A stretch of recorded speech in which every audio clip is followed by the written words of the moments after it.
Welcome to this video. Today we're gonna read Utilitarianism. I hope you enjoy. There are few circumstances among those which make up the present condition of human knowledge, more unlike what might have been expected, or more significant of the backward state in which speculation on the most important subject still lingers, than the little progress which has been made in the decision of the controversy respecting the criterion of right and wrong. From the dawn of philosophy, the question concerning the sum and bottom, or what is the same thing, concerning the foundation of morality, has been accounted the main problem in speculative thought, has occupied the most gifted intellects, and divided them into sects and schools, carrying on a vigorous warfare against one another. And after more than 2,000 years the same discussions continue, philosophers are still ranged under the same contending banners, and neither thinkers nor mankind at large seem nearer to being unanimous on the subject than when the youth Socrates listened to the old Protagoras, and assertive Plato's dialogue be, grounded on a real conversation, the theory of utilitarianism against the popular morality of the so-called sophists. It is true that similar confusion and uncertainty, and in some cases similar discordance, exist respecting the first principles of all the sciences,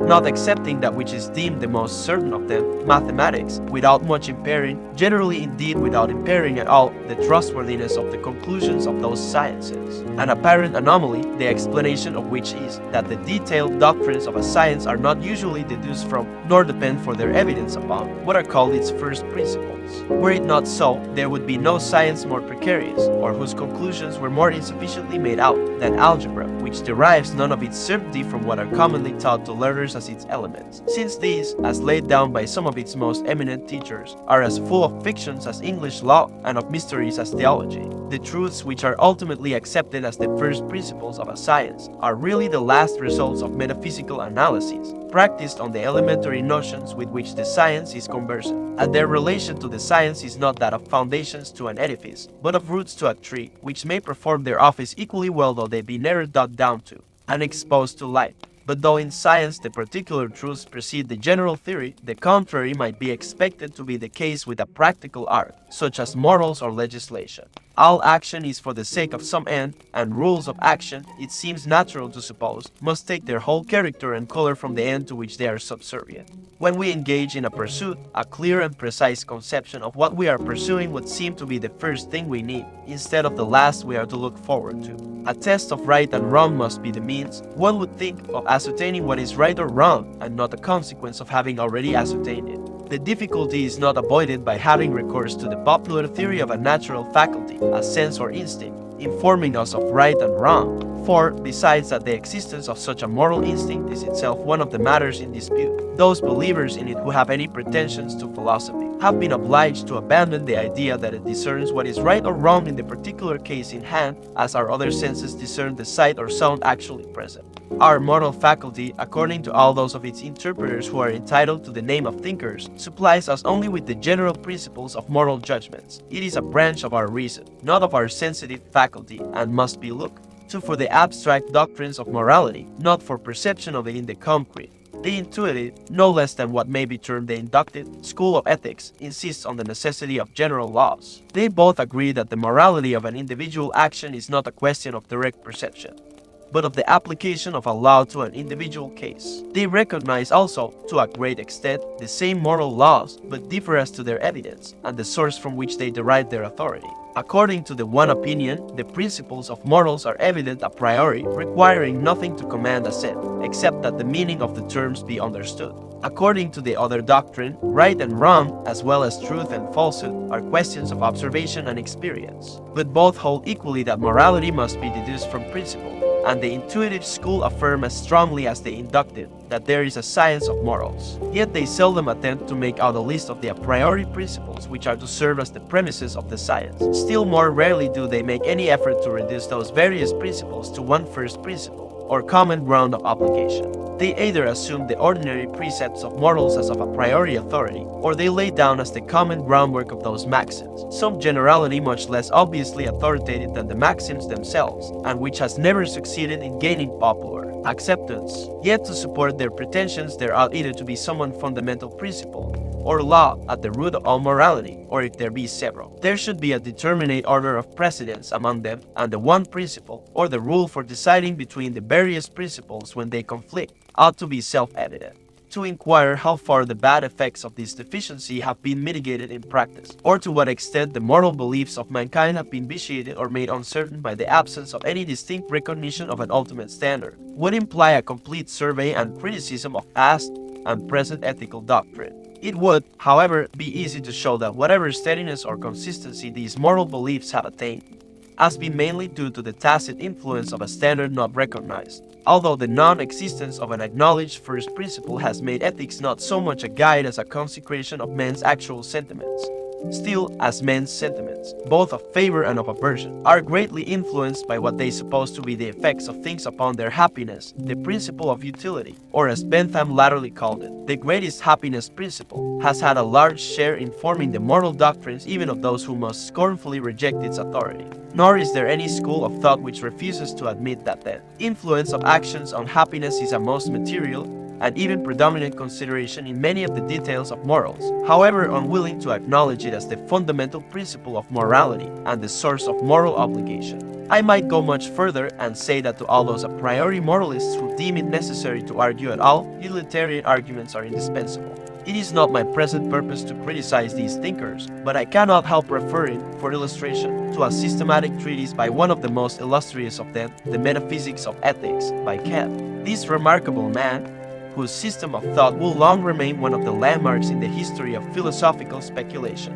does, in the treatise in question, lay down an universal first principle as the origin and ground of moral obligation. It is this: so act, that the rule on which thou actest would admit of being adopted as a law by all rational beings. But when he begins to deduce from this precept any of the actual duties of morality, he fails, almost grotesquely, to show that there would be any contradiction, any logical impossibility, in the adoption by all rational beings of the most outrageously immoral rules of conduct. All he shows is that the consequences of their universal adoption would be such as no one would choose to incur. On the present occasion, I shall, without further discussion of the other theories, attempt to contribute something towards the understanding and appreciation of the utilitarian or happiness theory, and towards such proof as it is susceptible of. It is evident that this cannot be proof in the ordinary and popular meaning of the term. Questions of ultimate ends are not amenable to direct proof. Whatever can be proved to be good must be so by being shown to be a means to something admitted to be good without proof. The medical art is proved to be good by its conducing to health, but how is it possible to prove that health is good? The art of music is good for the reason, among others, that it produces pleasure, but what proof is it possible to give that pleasure is good? If, then, it is asserted that there is a comprehensive formula, including all things which are in themselves good, and that whatever else is good, is not so as an end, but as a mean, the formula may be accepted or rejected, but is not a subject of what is commonly understood by proof. We are not, however, to infer that its acceptance or rejection must depend on blind impulse or arbitrary choice. There is a larger meaning of the word proof, in which this question is as amenable to it as any other of the disputed questions of philosophy. The subject is within the cognizance of the rational faculty, and neither does that faculty deal with it solely in the way of intuition. Considerations may be presented capable of determining the intellect either to give or withhold its assent to the doctrine, and this is equivalent to proof. We shall examine presently of what nature are these considerations, in what manner they apply to the case, and what rational grounds, therefore, can be given for accepting or rejecting the utilitarian formula. But it is a preliminary condition of rational acceptance or rejection that the formula should be correctly understood. I believe that the very imperfect notion ordinarily formed of its meaning is the chief obstacle which impedes its reception, and that could it be clear, even from only the grosser misconceptions, the question would be greatly simplified and a large proportion of its difficulties removed. Before, therefore, I attempt to enter into the philosophical grounds which can be given for assenting to the utilitarian standard, I shall offer some illustrations of the doctrine itself, with the view of showing more clearly what it is, distinguishing it from what it is not, and disposing of such of the practical objections to it as either originate in or are closely connected with mistaken interpretations of its meaning. Having thus prepared the ground, I shall afterwards endeavor to throw such light as I can upon the question, considered as one of philosophical theory. Chapter 2: What Utilitarianism is. A passing remark is all that needs be given to the ignorant blunder of supposing that those who stand up for utility as the test of right and wrong use the term in that restricted and merely colloquial sense in which utility is opposed to pleasure. An apology is due to the philosophical opponents of utilitarianism for even the momentary appearance of confounding them with anyone capable of so absurd a misconception, which is the more extraordinary inasmuch as the contrary accusation of referring everything to pleasure, and that too in its grossest form, is another of the common charges against utilitarianism, and, as has been pointedly remarked by an able writer, the same sort of persons, and often the very same persons, denounce the theory as impracticably dry when the word utility precedes the word pleasure, and as too practicably voluptuous when the word pleasure precedes the word utility. Those who know anything about the matter are aware that every writer, from Epicurus to Bentham, who maintained the theory of utility, meant by it not something to be contradistinguished from pleasure, but pleasure itself, together with exemption from pain, and instead of opposing the useful to the agreeable or the ornamental, have always declared that the useful means these, among other things. Yet the common herd, including the herd of writers, not only in newspapers and periodicals, but in books of weight and pretension, are perpetually falling into this shallow mistake. Having caught up the word utilitarian, while knowing nothing whatever about it but its sound, they habitually express by it the rejection, or the neglect, of pleasure in some of its forms, of beauty, of ornament, or of amusement. Nor is the term thus ignorantly misapplied solely in disparagement, but occasionally in compliment, as though it implied superiority to frivolity and the mere pleasures of the moment. And this perverted use is the only one in which the word is popularly known, and the one from which the new generation are acquiring their sole notion of its meaning. Those who introduced the word,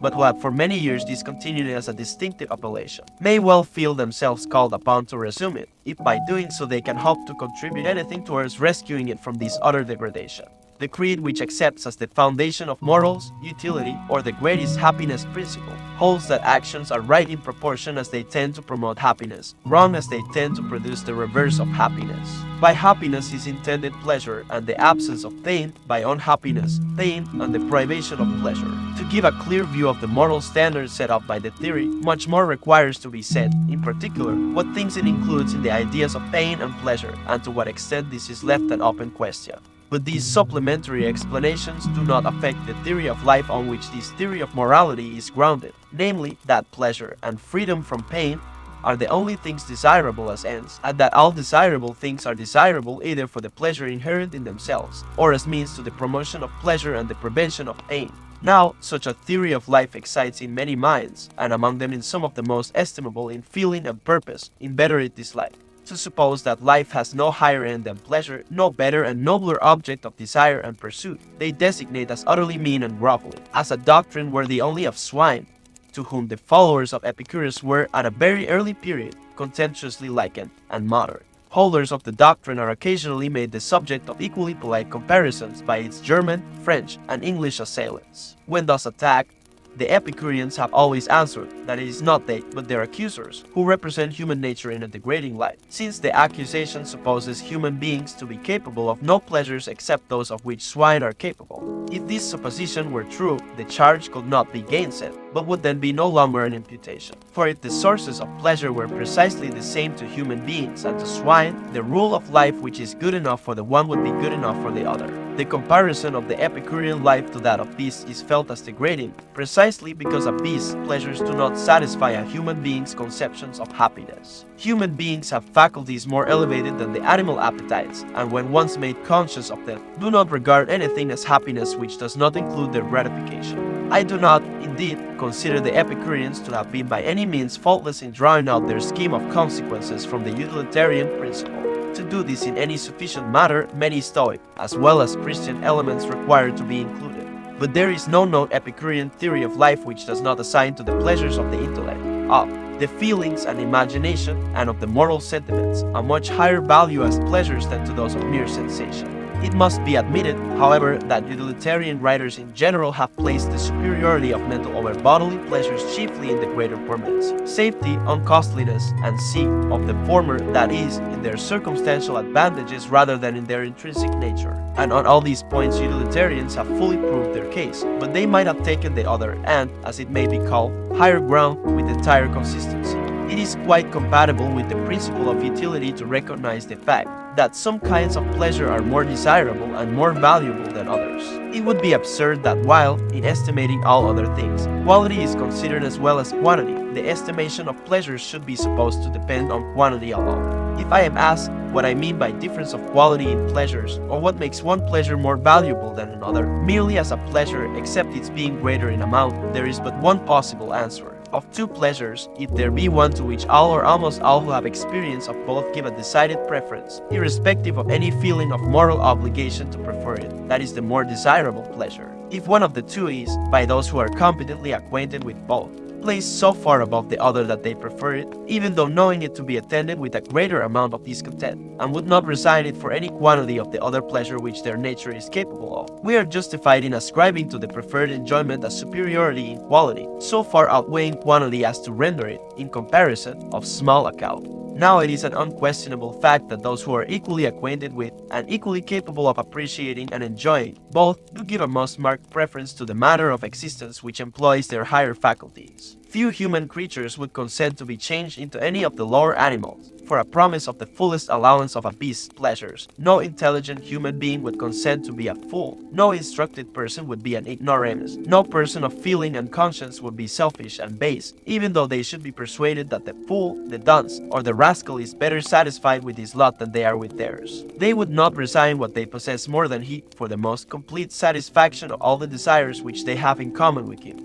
If they ever fancy they would, it is only in cases of unhappiness so extreme that to escape from it they would exchange their lot for almost any other, however undesirable in their own eyes. A being of higher faculties requires more to make him happy, is capable probably of more acute suffering, and is certainly accessible to it at more points, than one of an inferior type, but in spite of these liabilities, he can never really wish to sink into what he feels to be a lower grade of existence. We may give what explanation we please of this unwillingness. We may attribute it to pride, a name which is given indiscriminately to some of the most and to some of the least estimable feelings of which mankind are capable. We may refer it to the love of liberty and personal independence, an appeal to which was with the Stoics one of the most effective means for the inculcation of it, to the love of power or to the love of excitement, both of which do really enter into and contribute to it. But its most appropriate appellation is a sense of dignity, which all human beings possess in one form or other and in some, though by no means in exact, proportion to their higher faculties, and which is so essential a part of the happiness of those in whom it is strong that nothing which conflicts with it could be, otherwise than momentarily, an object of desire to them. Whoever supposes that this preference takes place at a sacrifice of happiness, that the superior being, in anything like equal circumstances, is not happier than the inferior, confounds the two very different ideas of happiness and content. It is indisputable that the being whose capacities of enjoyment are low has the greatest chance of having them fully satisfied, and a highly endowed being will always feel that any happiness which he can look for as the world is constituted is imperfect. But he can learn to bear its imperfections if they are at all bearable, and they will not make him envy the being who is indeed unconscious of the imperfections, but only because he feels not at all the good which those imperfections qualify. It is better to be a human being dissatisfied than a pig satisfied, better to be Socrates dissatisfied than a fool satisfied. And if the fool or the pig is of a different opinion, it is because they only know their own side of the question. The other party to the comparison knows both sides. It may be objected that many who are capable of the higher pleasures occasionally, under the influence of temptation,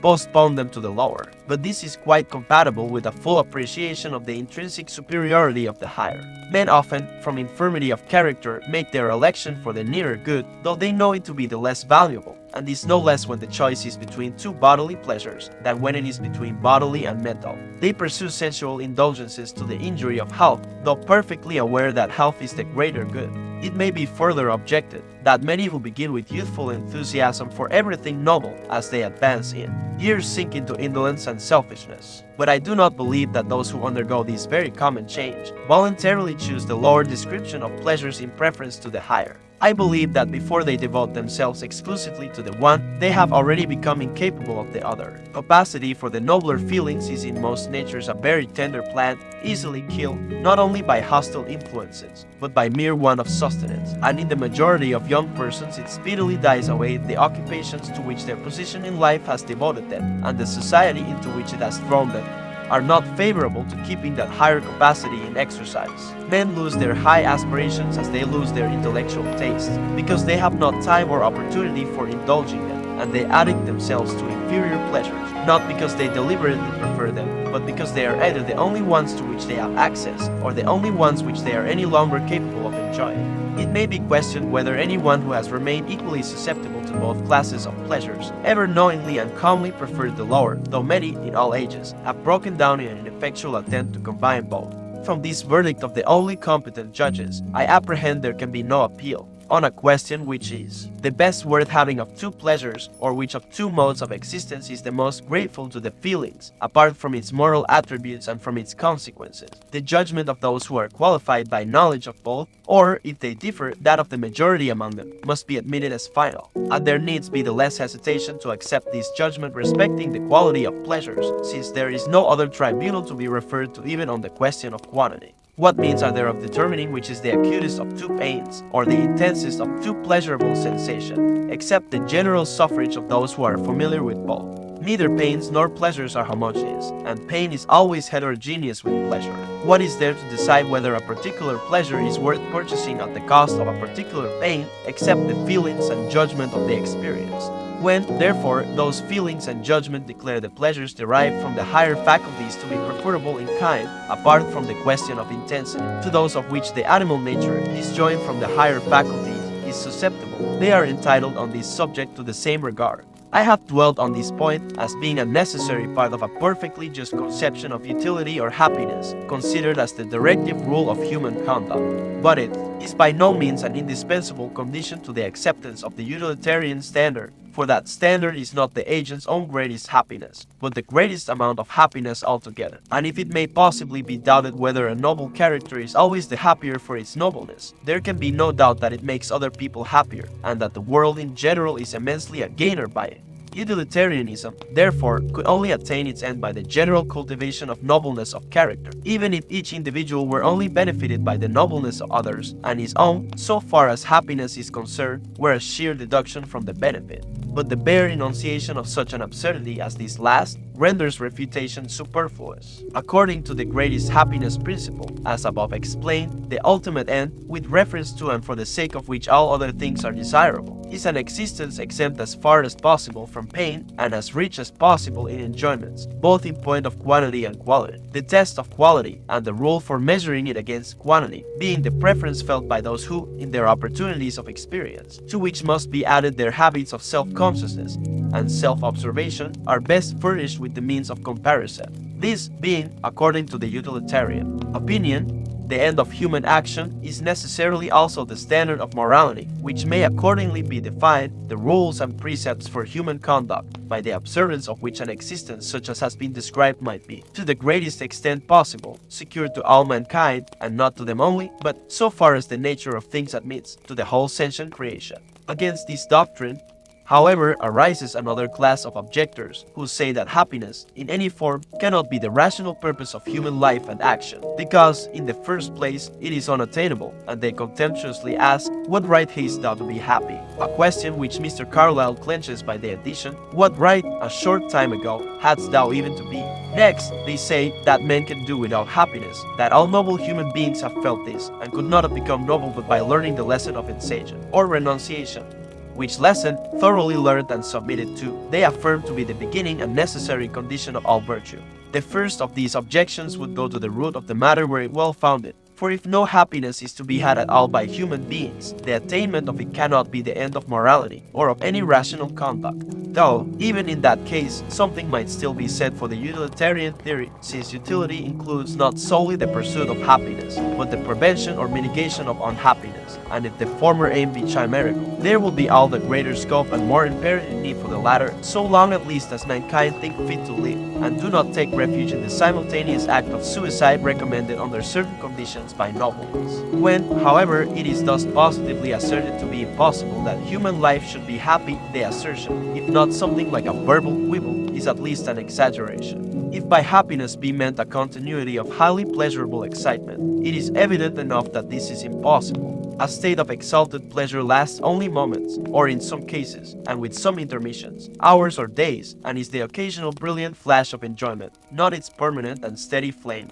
Of these, the philosophers who had taught that happiness is the end of life were as fully aware as those who taught them. The happiness which they meant was not a life of rapture, but moments of such in an existence made up of few and transitory pains, many and various pleasures, with a decided predominance of the active over the passive, and having as the foundation of the whole, not to expect more from life than it is capable of bestowing. A life thus composed, to those who have been fortunate enough to obtain it, has always appeared worthy of the name of happiness, and such an existence is even now the lot of many during some considerable portion of their lives. The present wretched education and wretched social arrangements are the only real hindrance to its being attainable by almost all. The objectors perhaps may doubt whether human beings, if taught to consider happiness as the end of life, would be satisfied with such a moderate share of it. But great numbers of mankind have been satisfied with much less. The main constituents of a satisfied life appear to be two, either of which by itself is often found sufficient for the purpose: tranquility and excitement. With much tranquility, many find that they can be content with very little pleasure with much excitement. Many can reconcile themselves to a considerable quantity of pain. There is assuredly no inherent impossibility in enabling even the mass of mankind to unite both, since the two are so far from being incompatible that they are in natural alliance, the prolongation of either being a preparation for and exciting a wish for the other. It is only those in whom indolence amounts to a vice that do not desire excitement after an interval of repose. It is only those in whom the need of excitement is a disease that feel the tranquility which follows excitement dull and insipid, instead of pleasurable in direct proportion to the excitement which preceded it. When people who are tolerably fortunate in their outward lot do not find in life sufficient enjoyment to make it valuable to them, the cause generally is caring for nobody but themselves. To those who have neither public nor private affections, the excitements of life are much curtailed, and in any case dwindle in value as the time approaches when all selfish interests must be terminated by death, while those who leave after them objects of personal affection, and especially those who have also cultivated a fellow feeling with the collective interests of mankind, retain as lively an interest in life on the eve of death as in the vigor of youth and health. Next to selfishness, the principal cause which makes life unsatisfactory is one of mental cultivation. A cultivated mind, I do not mean that of a philosopher, but any mind to which the fountains of knowledge have been opened, and which has been taught in any tolerable degree to exercise its faculties, finds sources of inexhaustible interest in all that surrounds it, in the objects of nature, the achievements of art, the imaginations of poetry, the incidents of history, the ways of mankind past and present, and their prospects in the future. It is possible, indeed, to become indifferent to all this, and that too without having exhausted 1,000 part of it, but only when one has had from the beginning no moral or human interest in these things, and has sought in them only the gratification of curiosity. Now there is absolutely no reason in the nature of things why an amount of mental culture sufficient to give an intelligent interest in these objects of contemplation should not be the inheritance of every one born in a civilized country. As little is there an inherent necessity that any human being should be a selfish egotist, devoid of every feeling or care but those which center in his own miserable individuality. Something far superior to this is sufficiently common even now to give ample earnest of what the human species may be made. Genuine private affections and a sincere interest in the public good are possible, though in unequal degrees, to every rightly brought up human being. In a world in which there is so much to interest, so much to enjoy, and so much also to correct and improve, everyone who has this moderate amount of moral and intellectual requisites is capable of an existence which may be called enviable, and unless such a person,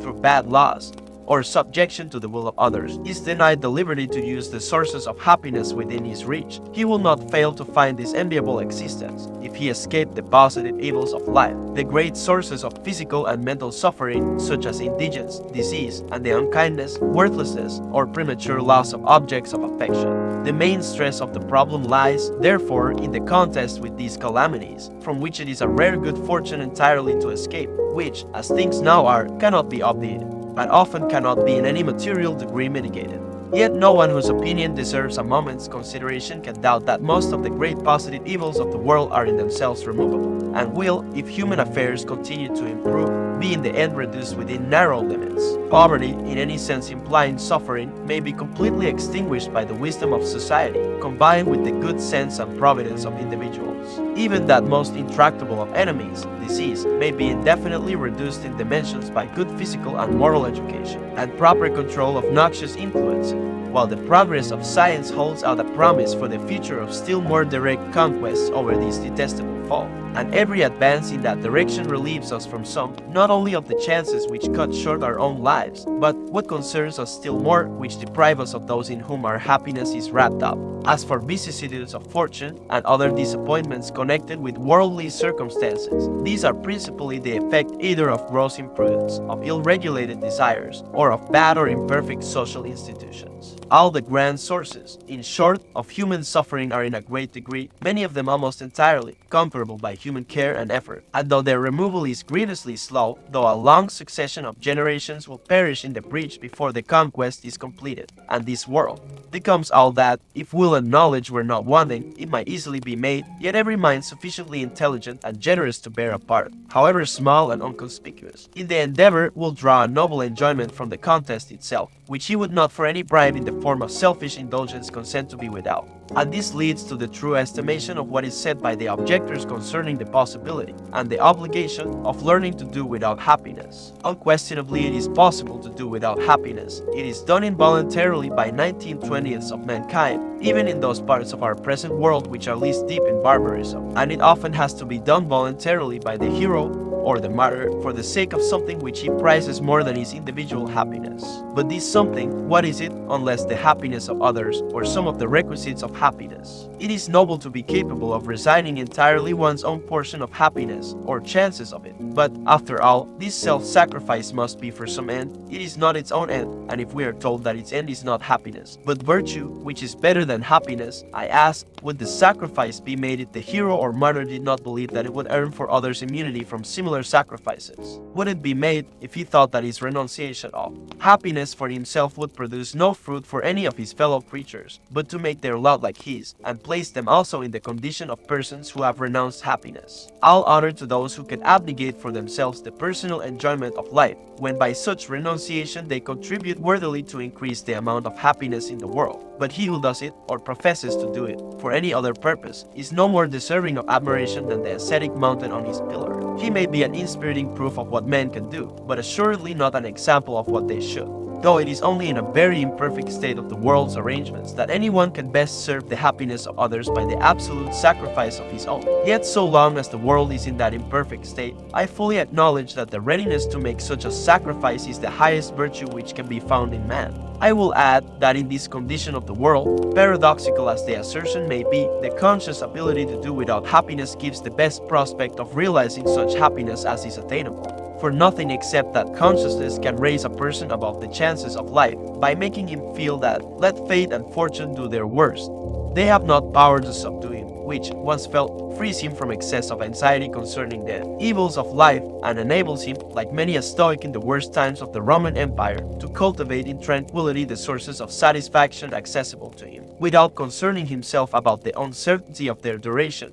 any more than about their inevitable end. Meanwhile, let utilitarians never cease to claim the morality of self-devotion as a possession which belongs by as good a right to them as either to the Stoic or to the Transcendentalist. The utilitarian morality does recognize in human beings the power of sacrificing their own greatest good for the good of others. It only refuses to admit that the sacrifice is itself a good. A sacrifice which does not increase, or tend to increase, the sum total of happiness it considers as wasted. The only self-renunciation which it applauds is devotion to the happiness, or to some of the means of happiness, of others, either of mankind collectively, or of individuals within the limits imposed by the collective interests of mankind. I must again repeat what the assailants of utilitarianism seldom have the justice to acknowledge, that the happiness which forms the utilitarian standard of what is right in conduct is not the agent's own happiness, but that of all concerned. As between his own happiness and that of others, utilitarianism requires him to be as strictly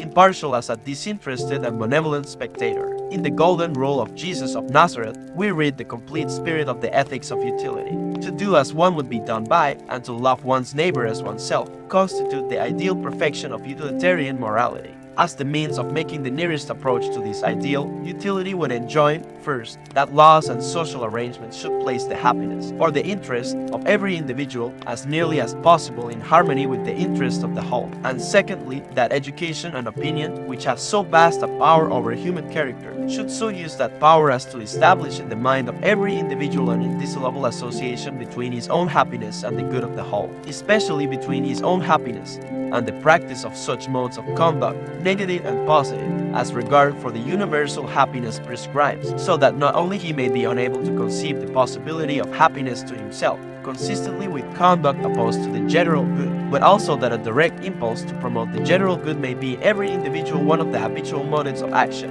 and the sentiments connected therewith may fill a large and prominent place in every human being's sentient existence. If the imputers of the utilitarian morality represented it to their own minds in this its true character, I know not what recommendation, possessed by any other morality they could possibly affirm to be wanting to it, what more beautiful or more exalted developments of human nature any other ethical system can be supposed to foster, or what springs of action, not accessible to the utilitarian, such systems rely on for giving effect to their mandates. The objectors to utilitarianism cannot always be charged with representing it in a discreditable light. On the contrary, those among them who entertain anything like a just idea of its disinterested character sometimes find fault with its standard as being too high for humanity. They say it is exacting too much to require that people shall always act from the inducement of promoting the general interests of society. But this is to mistake the very meaning of a standard of morals, and to confound the rule of action with the motive of it. It is the business of ethics to tell us what are our duties, or by what test we may know them. But no system of ethics requires that the sole motive of all we do shall be a feeling of duty. On the contrary, 99/100 of all our actions are done from other motives, and readily so done if the rule of duty does not condemn them.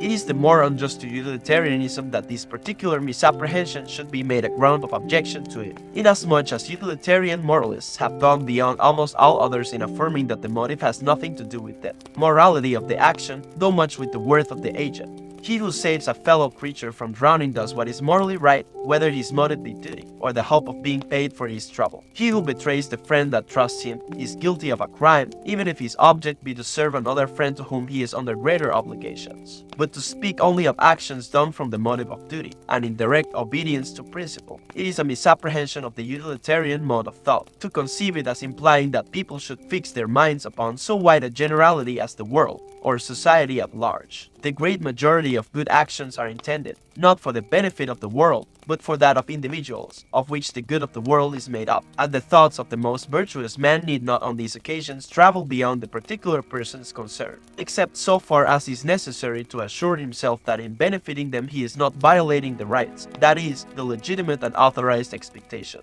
of anyone else. The multiplication of happiness is, according to the utilitarian ethics, the object of virtue. The occasions on which any person has it in his power to do this on an extended scale, in other words, to be a public benefactor, are but exceptional, and on these occasions alone is he called on to consider public utility. In every other case, private utility, the interest or happiness of some few persons, is all he has to attend to. Those alone the influence of whose actions extends to society in general need concern themselves habitually about so large an object. In the case of abstinences indeed, of things which people forbear to do from moral considerations, though the consequences in the particular case might be beneficial. It would be unworthy of an intelligent agent not to be consciously aware that the action is of a class which, if practiced generally, would be generally injurious, and that this is the ground of the obligation to abstain from it. The amount of regard for the public interest implied in this recognition is no greater than is demanded by every system of morals, for they all enjoin to abstain from whatever is manifestly pernicious to society.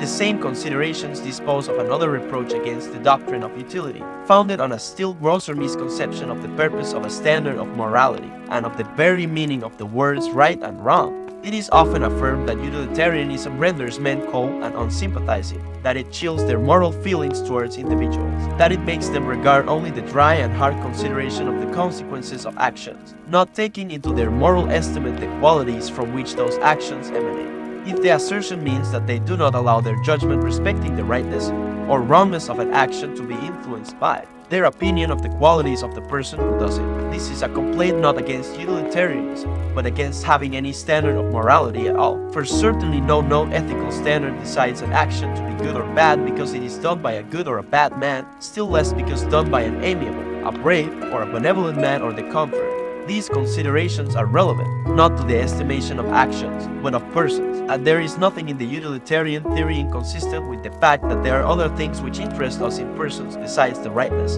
and wrongness of their actions. The Stoics, indeed, with the paradoxical misuse of language which was part of their system, and by which they strove to raise themselves above all concern about anything but virtue, were fond of saying that he who has that has everything, that he and only he is rich, is beautiful, is a king. But no claim of this description is made for the virtuous man by the utilitarian doctrine. Utilitarians are quite aware that there are other desirable possessions and qualities besides virtue, and are perfectly willing to allow to all of them their full worth. They are also aware that a right action does not necessarily indicate a virtuous character, and that actions which are blamable often proceed from qualities entitled to praise. When this is apparent in any particular case, it modifies their estimation, not certainly of the act, but of the agent. I grant that they are, notwithstanding, of opinion that in the long run the best proof of a good character is good actions, and resolutely refuse to consider any mental disposition as good of which the predominant tendency is to produce bad conduct. This makes them unpopular with many people, but it is an unpopularity which they must share with everyone who regards the distinction between right and wrong in a serious light, and the reproach is not one which a conscientious utilitarian need be anxious to repel. If no more be meant by the objection than that many utilitarians look on the morality of actions, as measured by the utilitarian standard, with too exclusive a regard, and do not lay sufficient stress upon the other beauties of character which go towards making a human being lovable or admirable, this may be admitted. Utilitarians who have cultivated their moral feelings, but not their sympathies nor their artistic perceptions, do fall into this mistake, and so do all other moralists under the same conditions. What can be said in excuse for other moralists is equally available for them, namely, that if there is to be any error, it is better that it should be on that side. As a matter of fact, we may affirm that among utilitarians as among adherents of other systems, there is every imaginable degree of rigidity and of laxity in the application of their standard. Some are even puritanically rigorous, while others are as indulgent as can possibly be, desired by sinner or by sentimentalist. But on the whole, a doctrine which brings prominently forward the interest that mankind have in the repression and prevention of conduct which violates the moral law is likely to be inferior to no other in turning the sanctions of opinion against such violations. It is true, the question, what does violate the moral law, is one on which those who recognize different standards of morality are likely now and then to differ. But difference of opinion on moral questions was not first introduced into the world by utilitarianism, while that doctrine does supply, if not always an easy, at all events a tangible and intelligible mode of deciding such differences. It may not be superfluous to notice a few more of the common misapprehensions of utilitarian ethics, even those which are so obvious and gross that it might appear impossible for any person of candor and intelligence to fall into them, since persons, even of considerable mental endowments, often give themselves so little trouble to understand the bearings of any opinion against which they entertain a prejudice, and men are in general so little conscious of this voluntary ignorance as a defect, that the vulgarest misunderstandings of ethical doctrines are continually met with in the deliberate writings of persons of the greatest pretensions both to high principle and to philosophy. We not uncommonly hear the doctrine of utility inveighed against as a godless doctrine. If it be necessary to say anything at all against so mere an assumption, we may say that the question depends upon what idea we have formed of the moral character of the deity. If it be a true belief that God desires, above all things, the happiness of his creatures, and that this was his purpose in their creation, utility is not only not a godless doctrine, but more profoundly religious than any other. If it be meant that utilitarianism does not recognize the revealed will of God as the supreme law of morals, I answer that an utilitarian who believes in the perfect goodness and wisdom of God necessarily believes that whatever God has thought fit to reveal on the subject of morals must fulfill the requirements of utility in a supreme degree. But others besides utilitarians have been of opinion that the Christian revelation was intended and is fitted to inform the hearts and minds of mankind with a spirit which should enable them to find for themselves what is right, and incline them to do it when found, rather than to tell them, except in a very general way, what it is, and that we need a doctrine of ethics, carefully followed out, to interpret to us the will of God. Whether this opinion is correct or not, it is superfluous here to discuss, since whatever aid religion, either natural or revealed, can afford to ethical investigation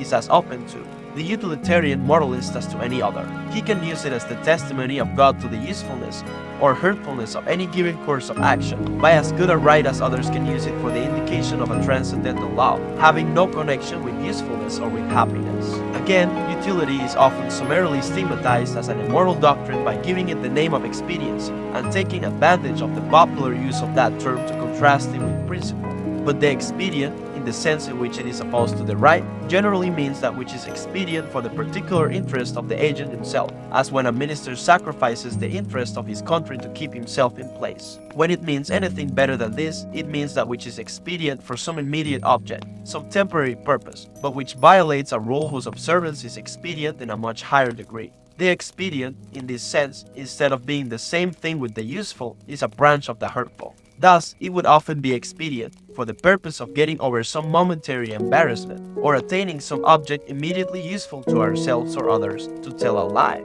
But inasmuch as the cultivation in ourselves of a sensitive feeling on the subject of veracity is one of the most useful, and the enfeeblement of that feeling one of the most hurtful, things to which our conduct can be instrumental, and inasmuch as any, even unintentional, deviation from truth does that much towards weakening the trustworthiness of human assertion, which is not only the principal support of all present social well-being, but the insufficiency of which does more than any one thing that can be named to keep back civilization, virtue, everything on which human happiness on the largest scale depends. We feel that the violation, for a present advantage, of a rule of such transcendent expediency is not expedient, and that he who, for the sake of a convenience to himself or to some other individual, does what depends on him to deprive mankind of the good and inflict upon them the evil involved in the greater or less reliance which they can place in each other's word, acts the part of one of their worst enemies. Yet that even this rule, sacred as it is, admits of possible exceptions, is acknowledged by all moralists, the chief of which is when the withholding of some fact would preserve someone from great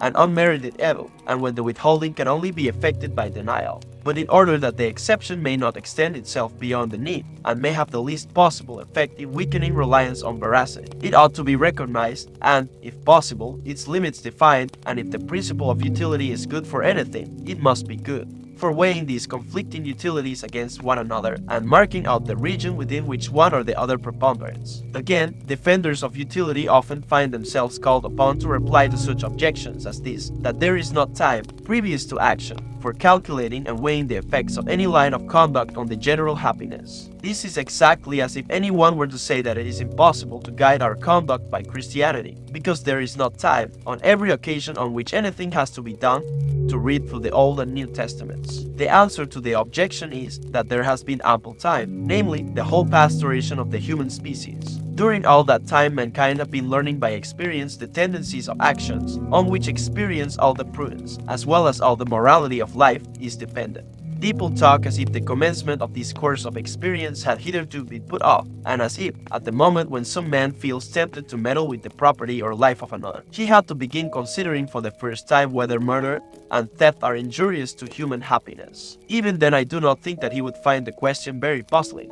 But, at all events, the matter is now done to his hand. It is truly a whimsical supposition that if mankind were agreed in considering utility to be the test of morality, they would remain without any agreement as to what is useful, and would take no measures for having their notions on the subject taught to the young and enforced by law and opinion. There is no difficulty in proving any ethical standard whatever to work ill if we suppose universal idiocy to be conjoined with it. But on any hypothesis short of that, mankind must by this time have acquired positive beliefs as to the effects of some actions on their happiness, and the beliefs which have thus come down are the rules of morality for the multitude, and for the philosopher until he has succeeded in finding better. That philosophers might easily do this, even now, on many subjects, that the received code of ethics is by no means of divine right, and that mankind have still much to learn as to the effects of actions on the general happiness, I admit, or rather earnestly maintain. The corollaries from the principle of utility, like the precepts of every practical art, admit of indefinite improvement,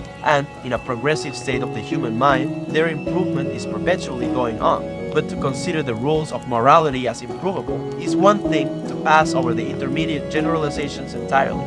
and endeavor to test each individual action directly by the first principle is another. It is a strange notion that the acknowledgement of a first principle is inconsistent with the admission of secondary ones. To inform a traveler respecting the place of his ultimate destination is not to forbid the use of landmarks and direction posts on the way. The proposition that happiness is the end and aim of morality does not mean that no road ought to be laid down to that goal, or that persons going thither should not be advised to take one direction rather than another. Men really ought to leave off talking a kind of nonsense on this subject, which they would neither talk nor listen to on other matters of practical concernment. Nobody argues that the art of navigation is not founded on astronomy, because sailors cannot wait to calculate the nautical almanac. Being rational creatures, they go to sea with it ready calculated, and all rational creatures go out upon the sea of life with their minds made up on the common questions of right and wrong, as well as on many of the far more difficult questions of wise and foolish. And this, as long as foresight is a human quality,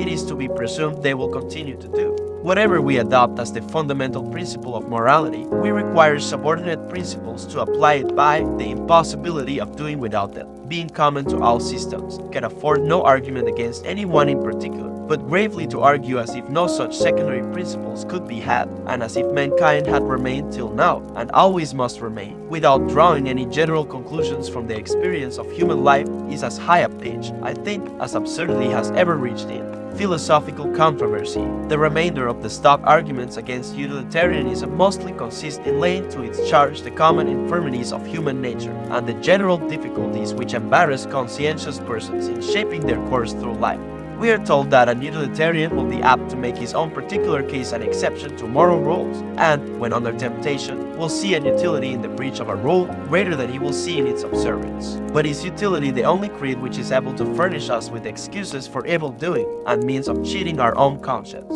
They are afforded in abundance by all doctrines which recognize as a fact in morals the existence of conflicting considerations, which all doctrines do, that have been believed by sane persons. It is not the fault of any creed, but of the complicated nature of human affairs, that rules of conduct cannot be so framed as to require no exceptions, and that hardly any kind of action can safely be laid down as either always obligatory or always condemnable. There is no ethical creed which does not temper the rigidity of its laws by giving a certain latitude, under the moral responsibility of the agent, for accommodation to peculiarities of circumstances, and under every creed, at the opening thus made, self-deception and dishonest casuistry get in. There exists no moral system under which there do not arise unequivocal cases of conflicting obligation. These are the real difficulties, the knotty points both in the theory of ethics and in the conscientious guidance of personal conduct. They are overcome practically with greater or with less success according to the intellect and virtue of the individual, but it can hardly be pretended that anyone will be the less qualified for dealing with them from possessing an ultimate standard to which conflicting rights and duties can be referred. If utility is the ultimate source of moral obligation, utility may be invoked to decide between them when their demands are incompatible. Though the application of the standard may be difficult, it is better than none at all, while in other systems, the moral laws all claiming independent authority, there is no common umpire entitled to interfere between them. Their claims to precedence one over another rest on little better than sophistry, and unless determined, as they generally are, by the unacknowledged influence of considerations of utility, afford a free scope for the action of personal desires and partialities. We must remember that only in these cases of conflict between secondary principles is it requisite that first principles should be appealed to. There is no case of moral obligation in which some secondary principle is not involved, and if only one, there can seldom be any real doubt which one it is in the mind of any person by whom the principle itself is recognized.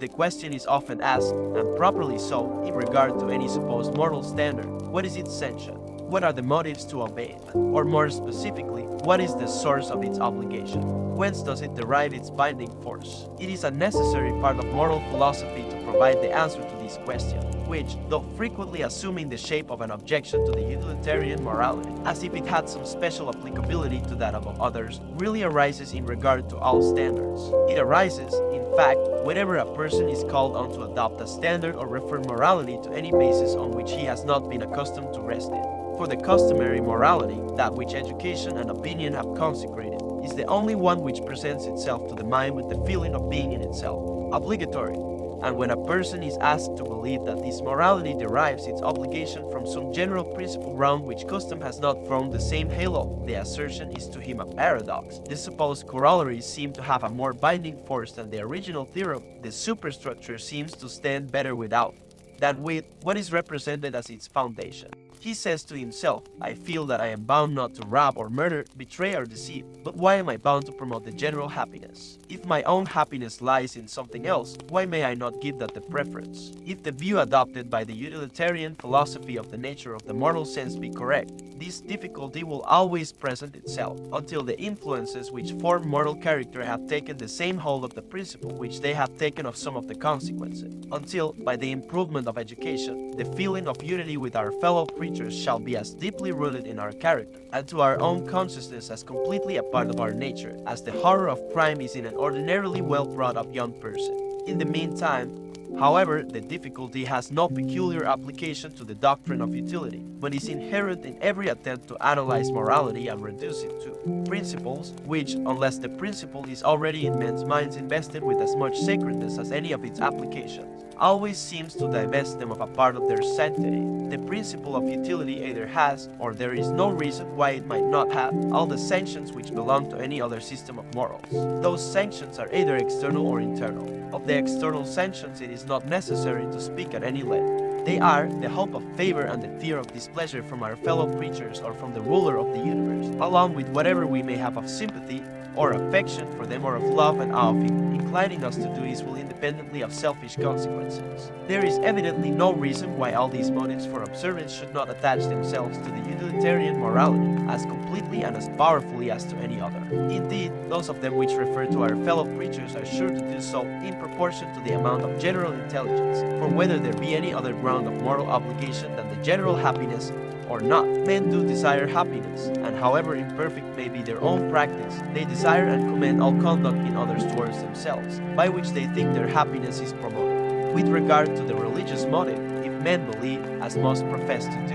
the goodness of God, those who think that conduciveness to the general happiness is the essence, or even only the criterion, of good, must necessarily believe that it is also that which God approves. The whole force therefore of external reward and punishment, whether physical or moral, and whether proceeding from God or from our fellow men, together with all that the capacities of human nature admit of disinterested devotion to either, become available to enforce the utilitarian morality in proportion as that morality is recognized, and the more powerful, the more the appliances of education and general cultivation are bent to the purpose. So far as to external sanctions, the internal sanction of duty, whatever our standard of duty may be, is one and the same, a feeling in our own mind, a pain more or less intense, attendant on violation of duty, which in properly cultivated moral natures rises, in the more serious cases, into shrinking from it as an impossibility. This feeling, when disinterested and connecting itself with the pure idea of duty and not with some particular form of it, or with any of the merely accessory circumstances, is the essence of conscience, though in that complex phenomenon as it actually exists,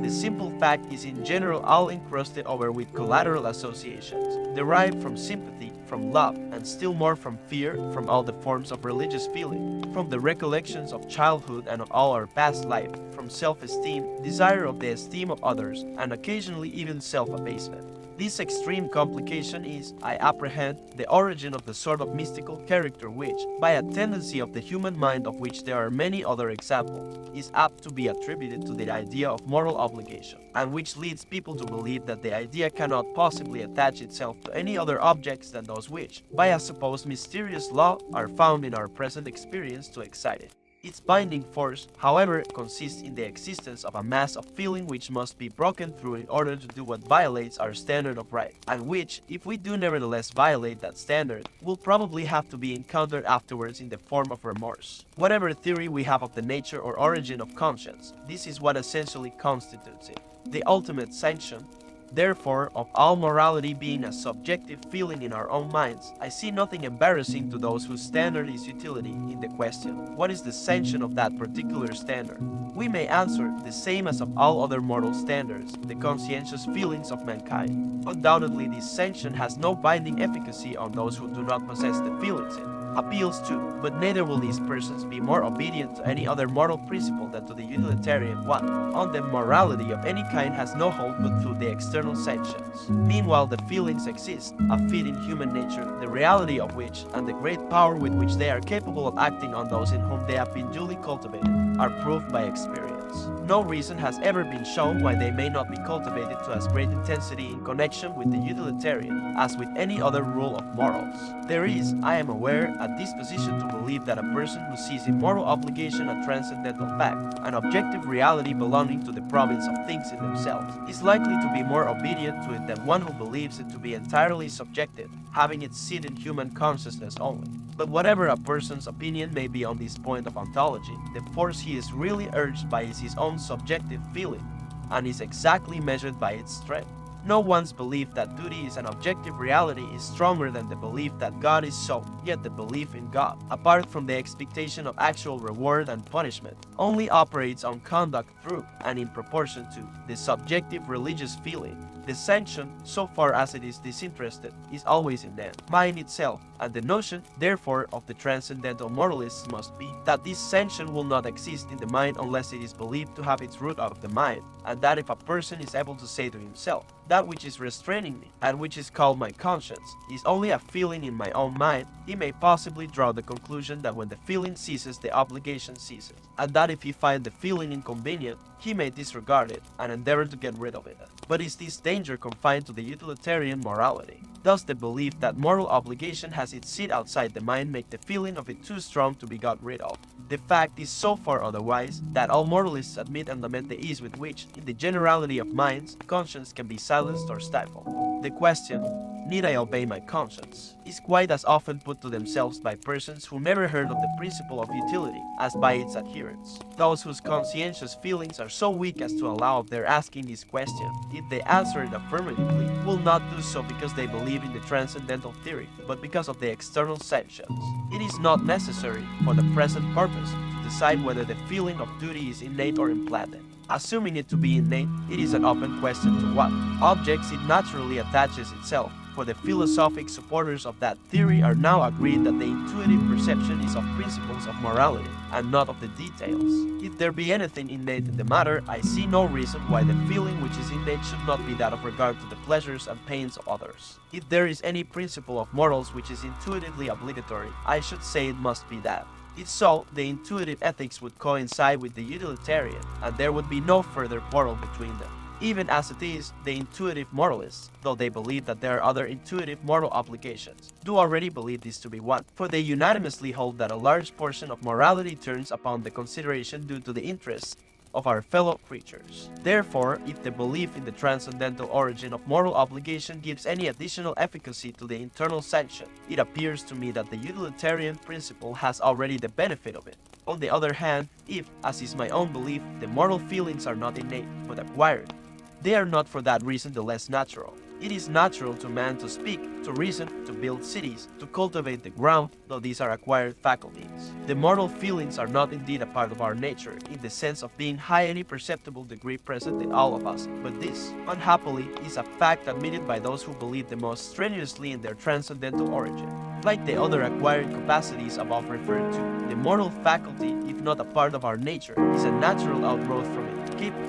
like them, in a certain small degree, of springing up spontaneously, and susceptible of being brought by cultivation to a high degree of development. Unhappily, it is also susceptible, by a sufficient use of the external sanctions and of the force of early impressions, of being cultivated in almost any direction, so that there is hardly anything so absurd or so mischievous that it may not, by means of these influences, be made to act on the human mind with all the authority of conscience. To doubt that the same potency might be given by the same means to the principle of utility, even if it had no foundation in human nature, would be flying in the face of all experience. But moral associations which are wholly of artificial creation, when intellectual culture goes on, yield by degrees to the dissolving force of analysis, and in the feeling of duty, when associated with utility, would appear equally arbitrary. If there were no leading department of our nature, no powerful class of sentiments with which that association would harmonize, which would make us feel it congenial, and incline us not only to foster it in others for which we have abundant interested motives, but also to cherish it in ourselves, if there were not, in short, a natural basis of sentiment for utilitarian morality, it might well happen that this association also, even after it had been implanted by education, might be analyzed away. But there is this basis of powerful natural sentiment, and this is which, when once the general happiness is recognized as the ethical standard, will constitute the strength of the utilitarian morality. This firm foundation is that of the social feelings of mankind, the desire to be in unity with our fellow creatures, which is already a powerful principle human nature, and happily one of those which tend to become stronger even without express inculcation from the influences of advancing civilization. The social state is at once so natural, so necessary, and so habitual to man that, except in some unusual circumstances or by an effort of voluntary abstraction, he never conceives himself otherwise than as a member of a body, and this association is riveted more and more as mankind are further removed from the state of savage independence. Any condition, therefore, which is essential to a state of society, becomes more and more an inseparable part of every person's conception of the state of things which he is born into, and which is the destiny of a human being.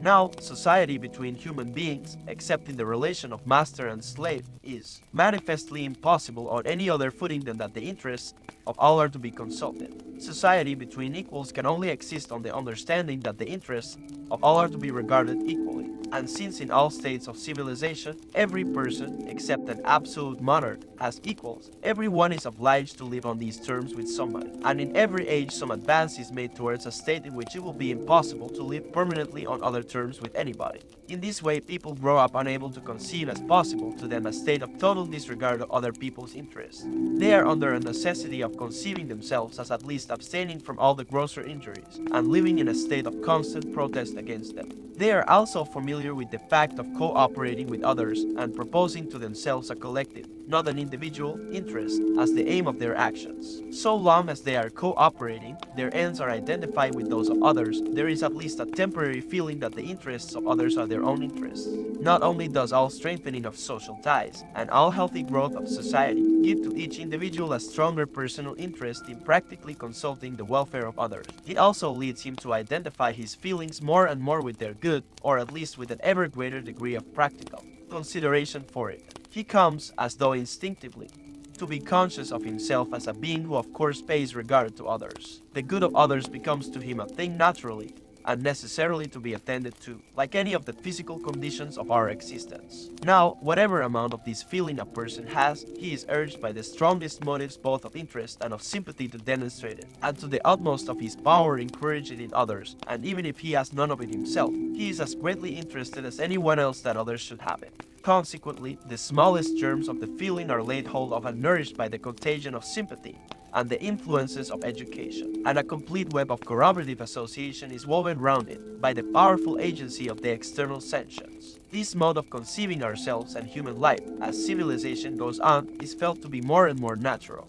Every step in political improvement renders it more so, by removing the sources of opposition of interest, and leveling those inequalities of legal privilege between individuals or classes, owing to which there are large portions of mankind whose happiness it is still practicable to disregard. In an improving state of the human mind, the influences are constantly on the increase, which tend to generate in each individual a feeling of unity with all the rest, which feeling, if perfect, would make him never think of or desire any beneficial condition for himself, in the benefits of which they are not included. If we now suppose this feeling of unity to be taught as a religion, and the whole force of education, of institutions, and of opinion directed, as it once was in the case of religion, to make every person grow up from infancy surrounded on all sides both by the profession and by the practice of it, I think that no one who can realize this conception will feel any misgiving about the sufficiency of the ultimate sanction for the happiness morality. To any ethical student who finds the realization difficult, I recommend, as a means of facilitating it, the second of M. Kant's two principal works, the System de Politique Positive.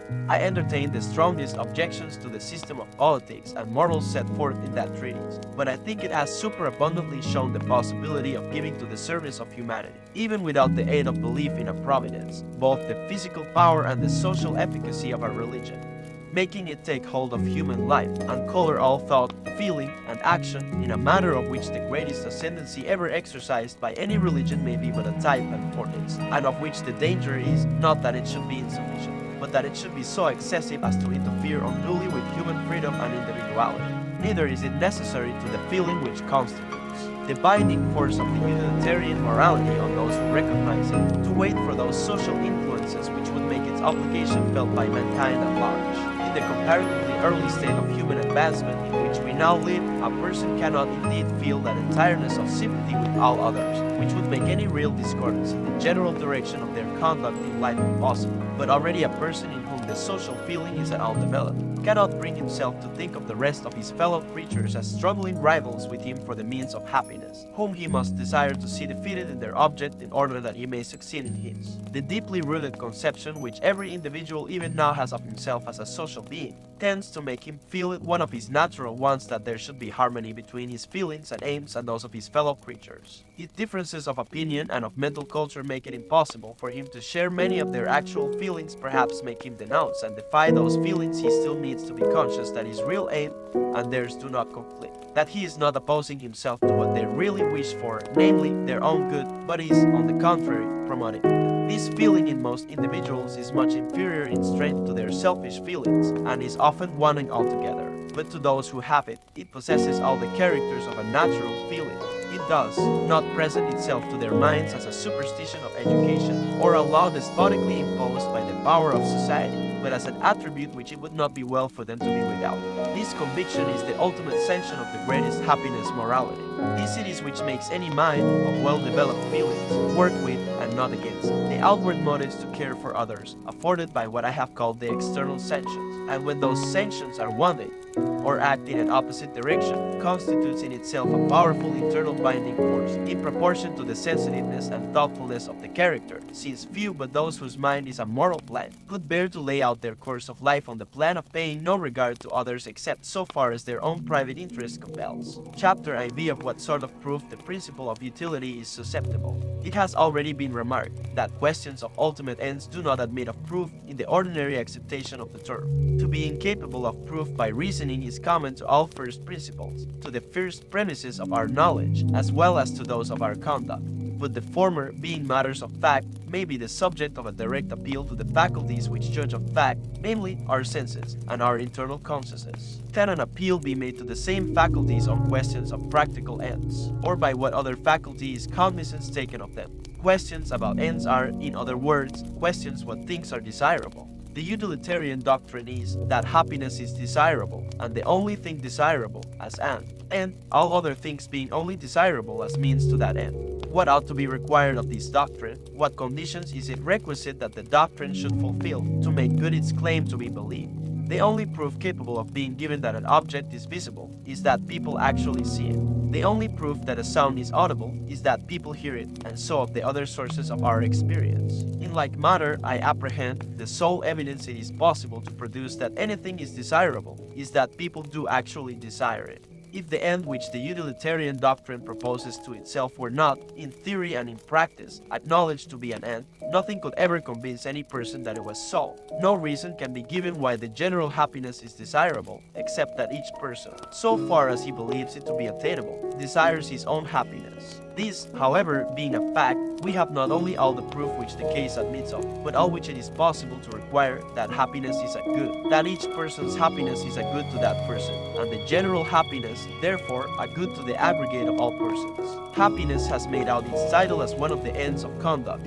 and consequently one of the criteria of morality. But it has not, by this alone, proved itself to be the sole criterion. To do that, it would seem, by the same rule, necessary to show not only that people desire happiness, but that they never desire anything else. Now it is palpable that they do desire things which, in common language, are decidedly distinguished from happiness. They desire, for example, virtue and the absence of vice, no less really than pleasure and the absence of pain. The desire of virtue is not as universal, but it is as authentic a fact as the desire of happiness. And hence the opponents of the utilitarian standard deem that they have a right to infer that there are other ends of human action besides happiness, and that happiness is not the standard of approbation and disapprobation. But does the utilitarian doctrine deny that people desire virtue, or maintain that virtue is not a thing to be desired? The very reverse. It maintains not only that virtue is to be desired, but that it is to be desired disinterestedly for itself. Whatever may be the opinion of utilitarian moralists as to the original conditions by which virtue is made virtue, however they may believe that actions and dispositions are only virtuous because they promote another end than virtue. Yet this being granted, and it having been decided from considerations of this description, what is virtuous, they not only place virtue at the very head of the things which are good as means to the ultimate end, but they also recognize as a psychological fact the possibility of its being, to the individual, a good in itself, without looking to any end beyond it, and hold that the mind is not in a right state, not in a state conformable to utility, not in the state most conducive to the general happiness, unless it does love virtue in this manner as a thing desirable in itself, even although, in the individual instance, it should not produce those other desirable consequences which it tends to produce, and on account of which it is held to be virtue. This opinion is not, in the smallest degree, a departure from the happiness principle. The ingredients of happiness are very various, and each of them is desirable in itself, and not merely when considered as swelling and aggregate. The principle of utility does not mean that any given pleasure, as music, for instance, or any given exemption from pain, as for example health, are to be looked upon as means to a collective something termed happiness, and to be desired on that account. They are desired and desirable in and for themselves. Besides being means, they are a part of the end. Virtue, according to the utilitarian doctrine, is not naturally and originally part of the end, but it is capable of becoming so. And in those who love it disinterestedly, it has become so, and is desired and cherished, not as a means to happiness, but as a part of their happiness. To illustrate this further, we may remember that virtue is not the only thing originally a means, and which, if it were not a means to anything else, would be and remain indifferent, but which by association with what it is a means to, comes to be desired for itself, and that too with the utmost intensity. What, for example, shall we say of the love of money? There is nothing originally more desirable about money than about any heap of glittering pebbles. Its worth is solely that of the things which it will buy, the desires for other things than itself, which it is a means of gratifying. Yet the love of money is not only one of the strongest moving forces of human life, but money is, in many cases, desired in and for itself. The desire to possess it is often stronger than the desire to use it, and goes on increasing when all the desires which point to ends beyond it, to be compassed by it, are falling off. It may be then said truly that money is desired not for the sake of an end, but as part of the end. From being a means to happiness, it has come to be itself a principal ingredient of the individual's conception of happiness. The same may be said of the majority of the great objects of human life, power, for example, or fame, except that to each of these there is a certain amount of immediate pleasure annexed, which has at least the semblance of being naturally inherent in them, a thing which cannot be said of money. Still, however, the strongest natural attraction, both of power and of fame, is the immense aid they give to the attainment of our other wishes, and it is the strong association thus generated between them and all our objects of desire, which gives to the direct desire of them the intensity it often assumes, so as in some characters to surpass in strength all other desires. In these cases the means have become a part of the end, and a more important part of it than any of the things which they are means to. What was once desired as an instrument for the attainment of happiness has come to be desired for its own sake. In being desired for its own sake it is, however, desired as part of happiness. The person is made, or thinks he would be made, happy by its mere possession, and is made unhappy by failure to obtain it. The desire of it is not a different thing from the desire of happiness, any more than the love of music, or the desire of health. They are included in happiness. They are some of the elements of which the desire of happiness is made up. Happiness is not an abstract idea, but a concrete whole, and these are some of its parts. And the utilitarian standard sanctions and approves their being so. Life would be a poor thing, very ill provided with sources of happiness, if there were not this provision of nature, by which things originally indifferent, but conducive to, or otherwise associated with, the satisfaction of our primitive desires, become in themselves sources of pleasure more valuable than the primitive pleasures, both in permanency, in the space of human existence that they are capable of covering, and, even in intensity. Virtue, according to the utilitarian conception, is a good of this description. There was no original desire of it, or motive to it, save its conduciveness to pleasure, and especially to protection from pain. But through the association thus formed, it may be felt a good in itself, and desired as such with as great intensity as any other good, and with this difference between it and the love of money, of power, or of fame, that all of these may, and often do, render the individual noxious to the other members of the society to which he belongs, whereas there is nothing which makes him so much a blessing to them as the cultivation of the disinterested love of virtue. and consequently the utilitarian standard, while it tolerates and approves those other acquired desires, up to the point beyond which they would be more injurious to the general happiness than promotive of it. It joins and requires the cultivation of the love of virtue up to the greatest strength possible, as being above all things important to the general happiness. It results from the preceding consideration that there is in reality nothing desired except happiness. Whatever is desired otherwise than as a means to some end beyond itself, and ultimately to happiness, is desired as itself a part of happiness, and is not desired for itself until it has become so. Those who desire virtue for its own sake, desire it either because the consciousness of it is a pleasure, or because the consciousness of being without it is a pain, or for both reasons united, as in truth the pleasure and pain seldom exist separately, but almost always together, the same person feeling pleasure in the degree of virtue attained, and pain in not having attained more. If one of these gave him no pleasure and the other no pain, he would not love or desire virtue, or would desire it only for the other benefits which it might produce to himself or to persons whom he cared for. We have now, then, an answer to the question of what sort of proof the principle of utility is susceptible.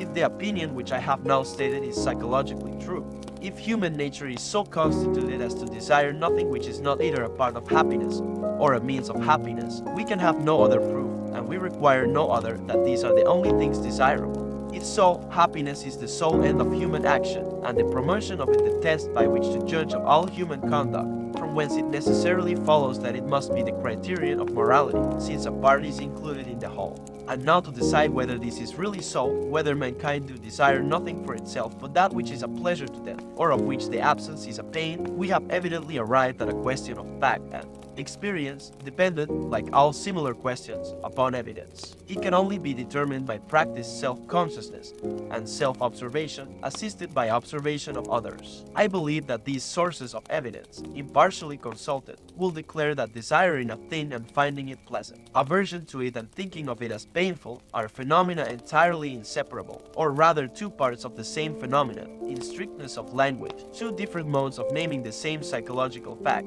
that to think of an object as desirable and to think of it as pleasant are one and the same thing, and that to desire anything, except in proportion as the idea of it is pleasant, is a physical and metaphysical impossibility. So obvious does this appear to me, that I expect it will hardly be disputed, and the objection may well be, not that desire can possibly be directed to anything ultimately except pleasure and exemption from pain, but that the will is a different thing from desire, that a person of confirmed virtue, or any other person whose purposes are fixed, carries out his purposes without any thought of the pleasure he has in contemplating them, or expects to derive from their fulfillment,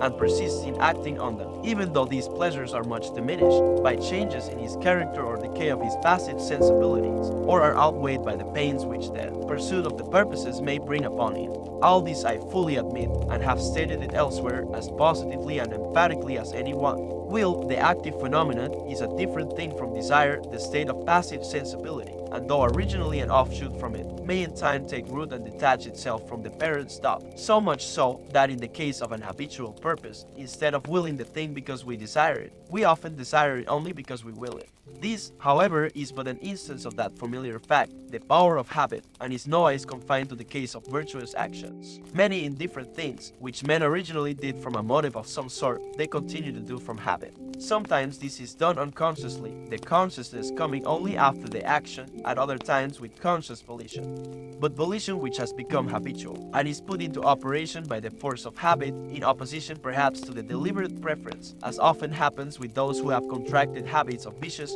or hurtful indulgence. Third and last comes the case in which the habitual act of will in the individual instance is not in contradiction to the general intention prevailing at other times, but in fulfillment of it, as in the case of the person of confirmed virtue, and of all who pursue deliberately and consistently any determinate end. The distinction between will and desire thus understood is an authentic and highly important psychological fact, but the fact consists solely in this, that will, like all other parts of our constitution, is amenable to habit, and that we may will from habit what we no longer desire for itself, or desire only because we will it. It is not the less true that will, in the beginning, is entirely produced by desire, including in that term the repelling influence of pain as well as the attractive one of pleasure. Let us take into consideration no longer the person who has a confirmed will to do right, but him in whom that virtuous will is still feeble, comparable by temptation, and not to be fully relied on. By what means can it be strengthened? How can the will to be virtuous, where it does not exist in sufficient force, be implanted or awakened?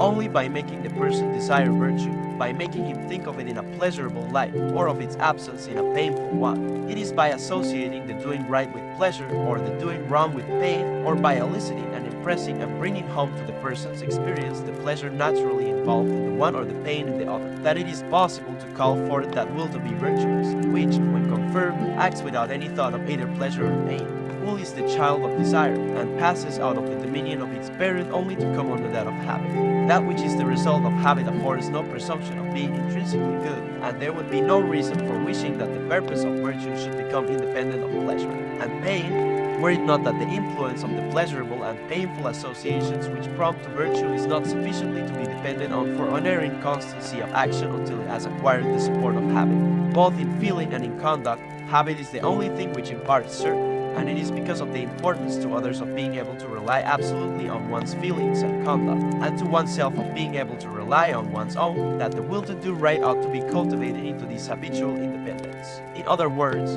this state of the will is a means to good, not intrinsically a good, and does not contradict the doctrine that nothing is a good to human beings, but in so far as it is either itself pleasurable, or a means of attaining pleasure or averting pain. But if this doctrine be true, the principle of utility is proved. Whether it is so or not must now be left to the consideration of the thoughtful reader. Chapter V on the connection between justice and utility. In all ages of speculation, one of the strongest obstacles to the reception of the doctrine that utility or happiness is the criterion of right and wrong has been drawn from the idea of justice, the powerful sentiment, and apparently clear perception, which that word recalls with a rapidity and certainty resembling an instinct, have seemed to the majority of thinkers to point to an inherent quality in things, to show that the just must have an existence in nature as something absolute, generically distinct from every variety of the expedient, and in idea opposed to it, though never in the long run disjoined from it in fact. In the case of this, as of our other moral sentiments, there is no necessary connection between the question of its origin and that of its binding force. That a feeling is bestowed on us by nature does not necessarily legitimate all its promptings. The feeling of justice might be a peculiar instinct, and might yet require, like our other instincts, to be controlled and enlightened by a higher reason. If we have intellectual instincts, leading us to judge in a particular way, as well as animal instincts that prompt us to act in a particular way, there is no necessity that the former should be more infallible in their sphere than the latter in theirs. It may as well happen that wrong judgments are occasionally suggested by those, as wrong actions by these. But though it is one thing to believe that we have natural feelings of justice, and another to acknowledge them as an ultimate criterion of conduct,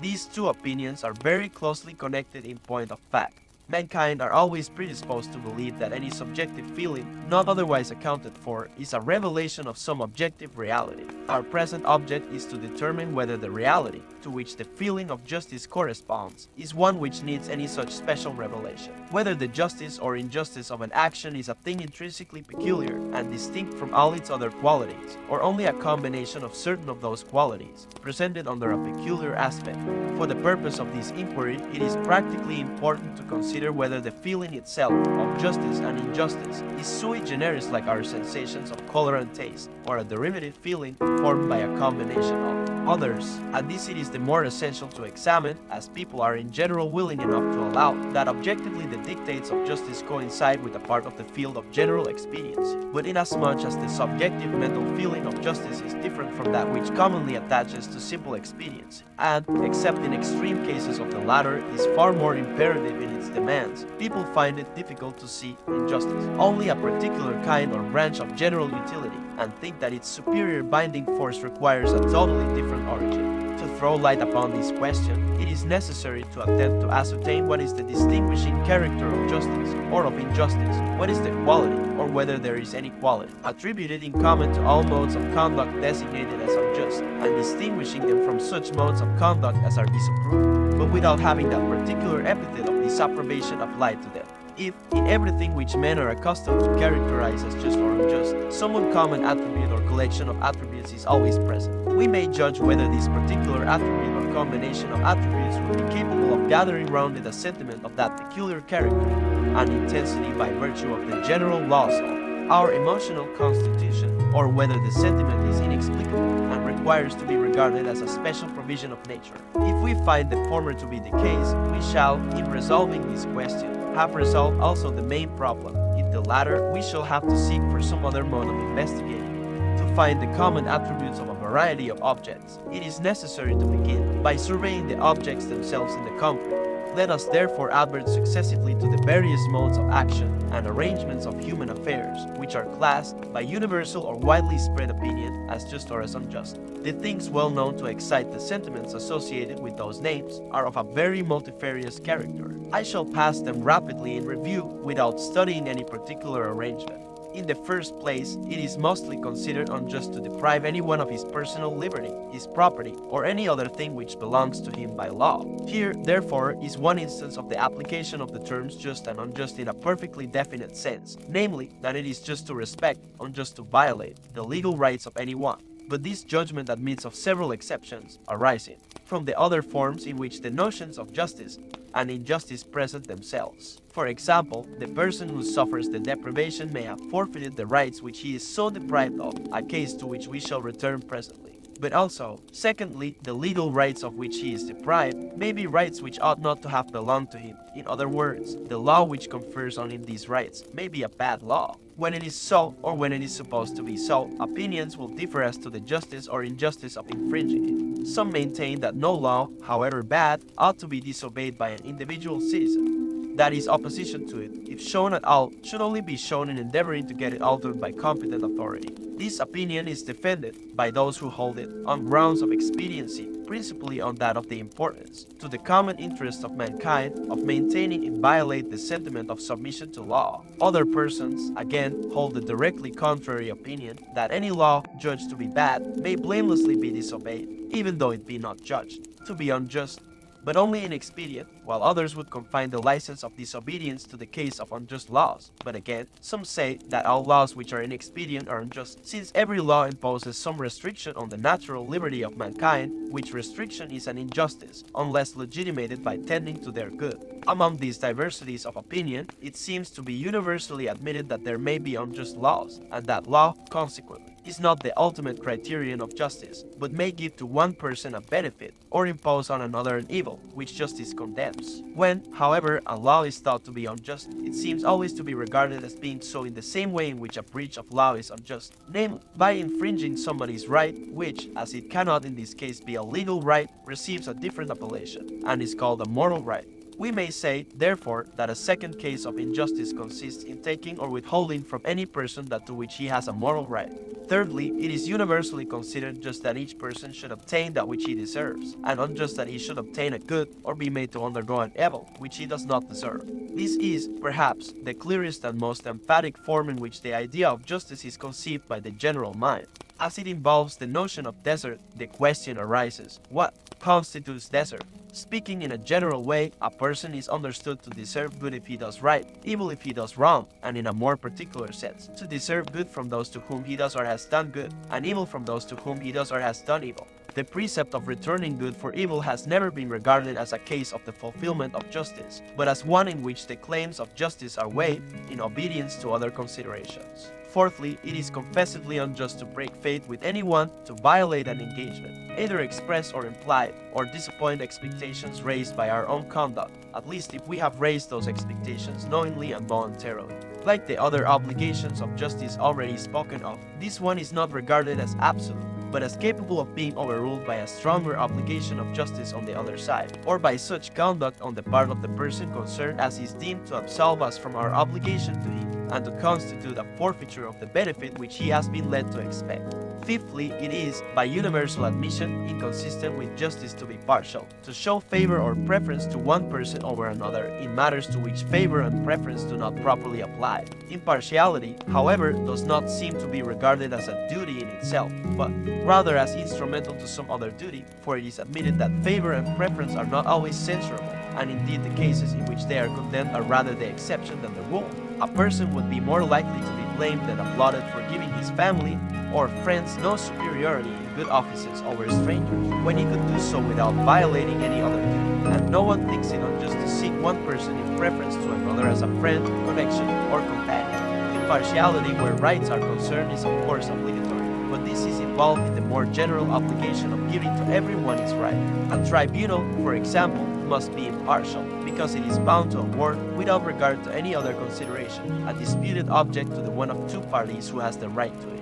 There are other cases in which impartiality means being solely influenced by desert, as with those who, in the capacity of judges, preceptors, or parents, administer reward and punishment as such. There are cases, again, in which it means being solely influenced by consideration for the public interest, as in making a selection among candidates for a government employment. Impartiality, in short, as an obligation of justice, may be said to mean being exclusively influenced by the considerations which it is supposed ought to influence the particular case in hand, and resisting the solicitation of any motives which prompt to conduct different from what those considerations would dictate. Nearly allied to the idea of impartiality is that of equality, which often enters as a component part both into the conception of justice and into the practice of it, and, in the eyes of many persons, constitutes its essence. But in this, still more than in any other case, the notion of justice varies in different persons, and always conforms in its variations to their notion of utility. Each person maintains that equality is the dictate of justice, except where he thinks that expediency requires inequality. The justice of giving equal protection to the rights of all is maintained by those who support the most outrageous inequality in the rights themselves.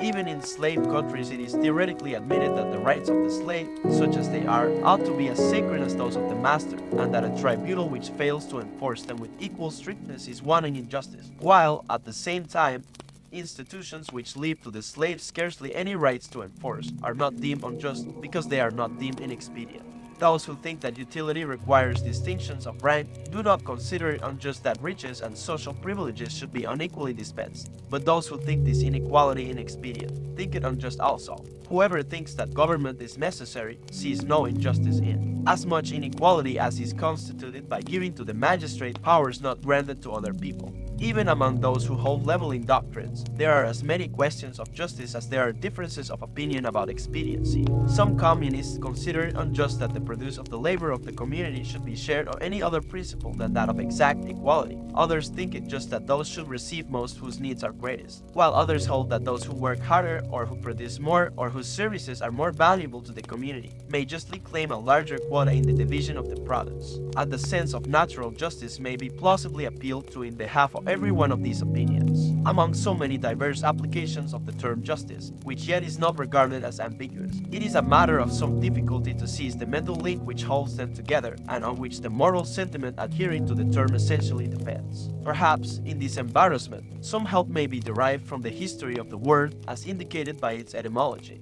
In most, if not in all languages, the etymology of the word which corresponds to just points to an origin connected either with positive law or with that which was in most cases the primitive form of law authoritative. Custom, justum is a form of justum, that which has been ordered. Jus is of the same origin. Dicenu comes from dici, of which the principal meaning, at least in the historical ages of Greece, was a suit at law. Originally, indeed, it meant only the mode or manner of doing things, but it early came to mean the prescribed manner, that which the recognized authorities, patriarchal, judicial, or political, would enforce. Rec, from which came right and righteous, is synonymous with law. The original meaning, indeed, of rec did not point to law, but to physical straightness, as wrong and its Latin equivalents meant twisted or tortuous. And from this it is argued that right did not originally mean law, but on the contrary law meant right. But however this may be, the fact that rect and droit became restricted in their meaning to positive law, although much which is not required by law is equally necessary to moral straightness,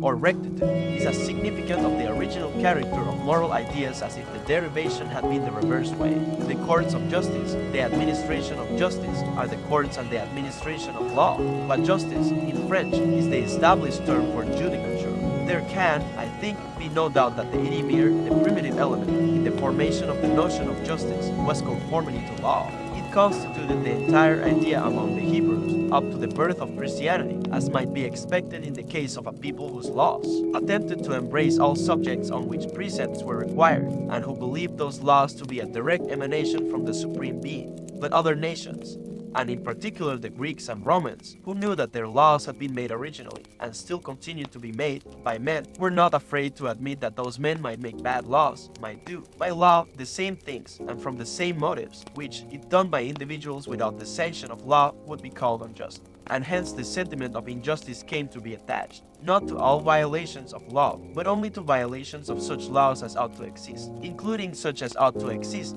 but do not, and to laws themselves, if supposed to be contrary to what ought to be law. In this matter, the idea of law and of its injunctions was still predominant in the notion of justice, even when the laws actually enforced ceased to be accepted as the standard of it. It is true that mankind consider the idea of justice and its obligations as applicable to many things which neither are, nor is it desired that they should be regulated by law. Nobody desires that laws should interfere with the whole detail of private life, yet everyone allows that in all daily conduct a person may and does show himself to be either just or unjust. But even here, the idea of the breach of what ought to be law still lingers in a modified shape. It would always give us pleasure and chime in with our feelings of fitness that acts which we deem unjust should be punished, though we do not always think it expedient that this should be done by the tribunals. We forego that gratification on account of incidental inconveniences. We should be glad to see just conduct enforced and injustice repressed, even in the meanest details, if we were not, with reason, afraid of trusting the magistrate with so unlimited an amount of power over individuals. When we think that a person is bound in justice to do a thing, it is an ordinary form of language to say that he ought to be compelled to do it. We should be gratified to see the obligation enforced by anybody who had the power. If we see that its enforcement by law would be inexpedient, we lament the impossibility. We consider the impunity given to injustice as an evil, and strive to make amends for it by bringing a strong expression of our own and the public disapprobation to bear upon the offender. Thus, the idea of legal constraint is still the generating idea of the notion of justice, though undergoing several transformations before that notion, as it exists in an advanced state of society, becomes complete. The above is, I think, a true account, as far as it goes, of the origin and progressive growth of the idea of justice. But we must observe that it contains, as yet, nothing to distinguish that obligation from moral obligation in general. For the truth is that the idea of penal sanction, which is the essence of law, enters not only into the conception of injustice, but into that of any kind of wrong. We do not call anything wrong unless we mean to imply that a person ought to be punished in some way or other for doing it, if not by law, by the opinion of his fellow creatures, if not by opinion, by the reproaches of his own conscience. This seems the real turning point of the distinction between morality and simple expediency. It is a part of the notion of duty in every one of its forms that a person may rightfully be compelled to fulfill it. Duty is a thing which may be exacted from a person, as one exacts a debt. Unless we think that it might be exacted from him, we do not call it his duty. Reasons of prudence or the interest of other people may militate against actually exacting it, but the person himself, it is clearly understood, would not be entitled to complain. There are other things, on the contrary, which we wish that people should do, which we like or admire them for doing, perhaps dislike or despise them for not doing, but yet admit that they are not bound to do. It is not a case of moral obligation. We do not blame them. That is, we do not think that they are proper objects of punishment.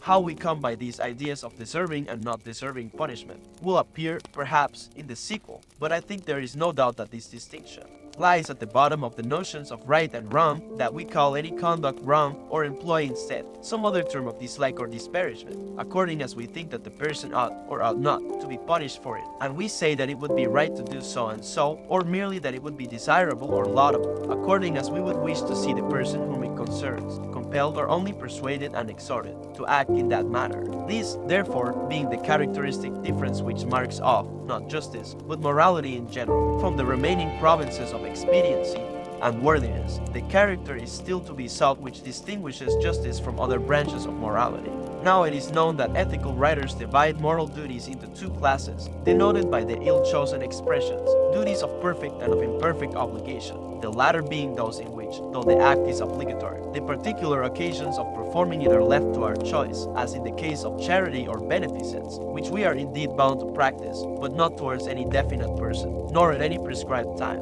In the more precise language of philosophic jurists, duties of perfect obligation are those duties in virtue of which a correlative right resides in some person or persons. Duties of imperfect obligation are those moral obligations which do not give birth to any right. I think it will be found that this distinction exactly coincides with that which exists between justice and the other obligations of morality. In our survey of the various popular acceptations of justice, the term appeared generally to involve the idea of a personal right, a claim on the part of one or more individuals, like that which the law gives when it confers a proprietary or other legal right. Whether the injustice consists in depriving a person of a possession, or in breaking faith with him, or in treating him worse than he deserves, or worse than other people who have no greater claims, in each case the supposition implies two things: a wrong done,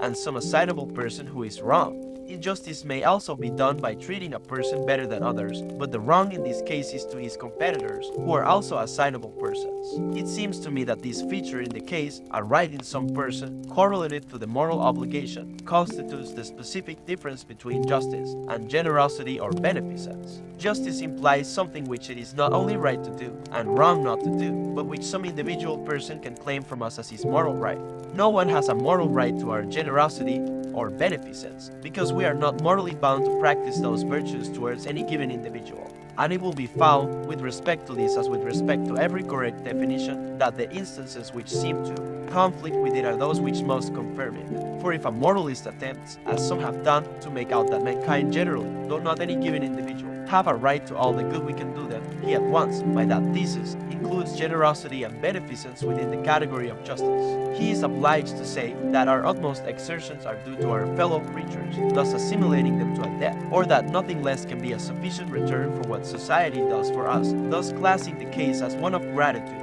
both of which are acknowledged cases of justice. Wherever there is a right, the case is one of justice, and not of the virtue of beneficence, and whoever does not place the distinction between justice and morality in general where we have now placed it, will be found to make no distinction between them at all, but to merge all morality in justice. Having thus endeavored to determine the distinctive elements which enter into the composition of the idea of justice, we are ready to enter on the inquiry whether the feeling which accompanies the idea is attached to it by a special dispensation of nature, or whether it could have grown up by any known laws out of the idea itself, and in particular, whether it can have originated in considerations of general expediency. I conceive that the sentiment itself does not arise from anything which would commonly or correctly be termed an idea of expediency, but that, though the sentiment does not, whatever is moral in it does. We have seen that the two essential ingredients in the sentiment of justice are the desire to punish a person who has done harm, and the knowledge or belief that there is some definite individual or individuals to whom harm has been done. Now it appears to me that the desire to punish a person who has done harm to some individual is a spontaneous outgrowth from two sentiments, both in the highest degree natural, and which either resemble instincts, the impulse of self-defense and the feeling of sympathy. It is natural to resent and to repel or retaliate any harm done or attempted against ourselves or against those with whom we sympathize. The origin of this sentiment it is not necessary here to discuss. Whether it be an instinct or a result of intelligence, it is, we know, common to all animal nature, for every animal tries to hurt those who have hurt, or who it thinks are about to hurt, itself or its young. Human beings, on this point, only differ from other animals in two particulars. First, in being capable of sympathizing, not solely with their offspring, or, like some of the more noble animals, with some superior animal who is kind to them, but with all human, and even with all sentient beings. Secondly, in having a more developed intelligence, which gives a wider range to the whole of their sentiments, whether self-regarding or sympathetic. By virtue of his superior intelligence, even apart from his superior range of sympathy, a human being is capable of apprehending a community of interest between himself and the human society of which he forms a part, such that any conduct which threatens the security of the society generally is threatening to his own and calls forth his instinct of self-defense. The same superiority of intelligence, joined to the power of sympathizing with human beings generally, enables him to attach himself to the collective idea of his tribe, his country, or mankind in such a manner that any act hurtful to them rouses his instinct of sympathy and urges him to resistance. The sentiment of justice, in that one of its elements which consists of the desire to punish, is thus, I conceive, the natural feeling of retaliation or vengeance, rendered by intellect and sympathy applicable to those injuries, that is, to those hurts, which wound us through, or in common with, society at large. This sentiment in itself has nothing nothing moral in it. What is moral is the exclusive subordination of it to the social sympathies, so as to wait on and obey their call. For the natural feeling tends to make us resent indiscriminately whatever anyone does that is disagreeable to us. But when moralized by the social feeling, it only acts in the directions conformable to the general good. Just persons resenting a hurt to society, though not otherwise a hurt to themselves, and not resenting a hurt to themselves, however painful, unless it be of the kind which society has a common interest with them in the repression of. It is no objection against this doctrine to say that when we feel our sentiment of justice outraged, we are not thinking of society at large, or of any collective interest, but only of the individual case. It is common enough, certainly, though the reverse of commendable, to feel resentment merely because we have suffered pain. But a person whose resentment is really a moral feeling, that is, who considers whether an act is blamable before he allows himself to resent it, such a person, though he may not say expressly to himself that he is standing up for the interest of society, certainly does feel that he is asserting a rule which is for the benefit of others as well as for his own. If he is not feeling this, if he is regarding the act solely as it affects him individually, he is not consciously just, he is not concerning himself about the justice of his actions. This is admitted even by anti-utilitarian moralists. When Kant propounds as the fundamental principle of morals, so act, that thy rule of conduct might be adopted as a law by all rational beings, he virtually acknowledges that the interests of mankind collectively, or at least of mankind indiscriminately, must be in the mind of the agent when conscientiously deciding on the morality of the act. Otherwise he uses words without a meaning, for that a rule even of utter selfishness could not possibly be adopted by all rational beings, that there is any insuperable obstacle in the nature of things to its adoption, cannot be even plausibly maintained. To give any meaning to Kant's principle, the sense put upon it must be that we ought to shape our conduct by a rule which all rational beings might adopt with benefit to their collective interest. To recapitulate, the idea of justice supposes two things, a rule of conduct and a sentiment which sanctions the rule. The first must be supposed common to all mankind and intended for their good. The other is a desire that punishment may be suffered by those who infringe the rule. There is involved, in addition, the conception of some definite person who suffers by the infringement, whose rights are violated by it, and the sentiment of justice appears to me to be the animal desire to repel or retaliate a hurt or damage to oneself, or to those with whom one sympathizes, widened so as to include all persons, by the human capacity of enlarged sympathy and the human conception of intelligent self-interest. From the latter elements, the feeling derives its morality, from the former its peculiar impressiveness and energy of self-assertion. I have, throughout, treated the idea of a right residing in the injured person and violated by the injured, not as a separate element in the composition of the idea and sentiment, but as one of the forms in which the other two elements clothe themselves. These elements are a hurt to some assignable person or persons on the one hand and a demand for punishment on the other. An examination of our own minds, I think, will show that these two things include all that we mean when we speak of violation of a right. When we call anything a person's right, we mean that he has a valid claim on society to protect him in the possession of it, either by the force of law or by that of education and opinion. If he has what we consider a sufficient claim, on whatever account, to have something guaranteed to him by society, we say that he has a right to it. If we desire to prove that anything does not belong to him by right, we think this done as soon as it is admitted that society ought not to take measures for securing it to him, but should leave it to chance or to his own exertions. Thus, a person is said to have a right to what he can earn in fair professional competition, because society ought not to allow any other person to hinder him from endeavoring to earn in that matter as much as he can. But he has not a right to 300 a year, though he may happen to be earning it, because society is not called on to provide that he shall earn that sum. On the contrary, if he owns £10,000 3% stock, he has a right to 300 a year, because society has come under an obligation to provide him with an income of that amount. To have a right, then, is, I conceive, to have something which society ought to defend me in the possession of. If the objector goes on to ask why it ought, I can give him no other reason than general utility. If that expression does not seem to convey a sufficient feeling of the strength of the obligation, nor to account for the peculiar energy of the feeling, it is because there goes to the composition of the sentiment, not a rational only but also an animal element, the thirst for retaliation, and this thirst derives its intensity, as well as its moral justification, from the extraordinarily important and impressive kind of utility which is concerned. The interest involved is that of security, to everyone's feelings the most vital of all interests. Nearly all other earthly benefits are needed by one person, not needed by another, and many of them can, if necessary, be cheerfully forgone or replaced by something else, but security no human being can possibly do without. On it we depend for all our immunity from evil, and for the whole value of all and every good, beyond the passing moment, since nothing but the gratification of the instant could be of any worth to us if we could be deprived of everything the next instant by whoever was momentarily stronger than ourselves. Now this most indispensable of all necessaries, after physical nutriment, cannot be had unless the machinery for providing it is kept unintermittently in active play. Our notion, therefore, of the claim we have on our fellow creatures to join in making safe for us the very groundwork of our existence. The other's feelings round it so much more intense than those concerned in any of the more common cases of utility, that the difference in degree becomes a real difference in kind. The claim assumes that character of absoluteness, that apparent infinity and incommensurability with all other considerations, which constitute the distinction between the feeling of right and wrong and that of ordinary expediency and inexpediency. The feelings concerned are so powerful, and we count so positively on finding a responsive feeling in others, that ought and should grow into must, and recognized indispensability becomes a moral necessity, analogous to physical, and often not inferior to it in binding force. If the preceding analysis, or something resembling it, be not the correct account of the notion of justice, if justice be totally independent of utility, and be a standard per se, which the mind can recognize by simple introspection of itself,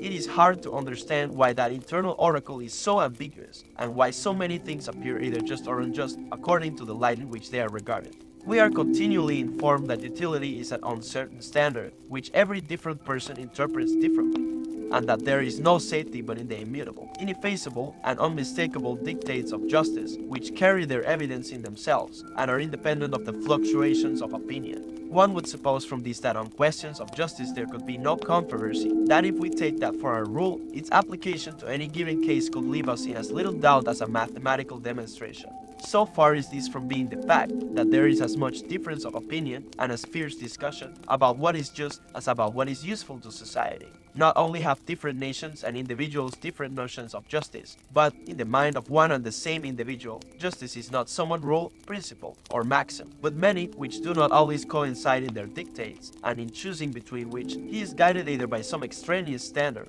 or by his own personal predilections. For instance, there are some who say that it is unjust to punish anyone for the sake of example to others, that punishment is just only when intended for the good of the sufferer himself. Others maintain the extreme reverse, contending that to punish persons who have attained years of discretion for their own benefit is despotism and injustice, since if the matter and issue is solely their own good, no one has a right to control their own judgment of it, but that they may justly be punished to prevent evil to others, this being an exercise of the legitimate right of self-defense. Mr. Owen, again, affirms that it is unjust to punish at all, for the criminal did not make his own character, his education, and the circumstances which surround him have made him a criminal, and for this he is not responsible. All these opinions are extremely plausible, and so long as the question is argued as one of justice simply, without going down to the principles which lie under justice, and are the source of its authority, I am unable to see how any of these reasoners can be refuted. For, in truth, every one of the three builds upon rules of justice confessedly true.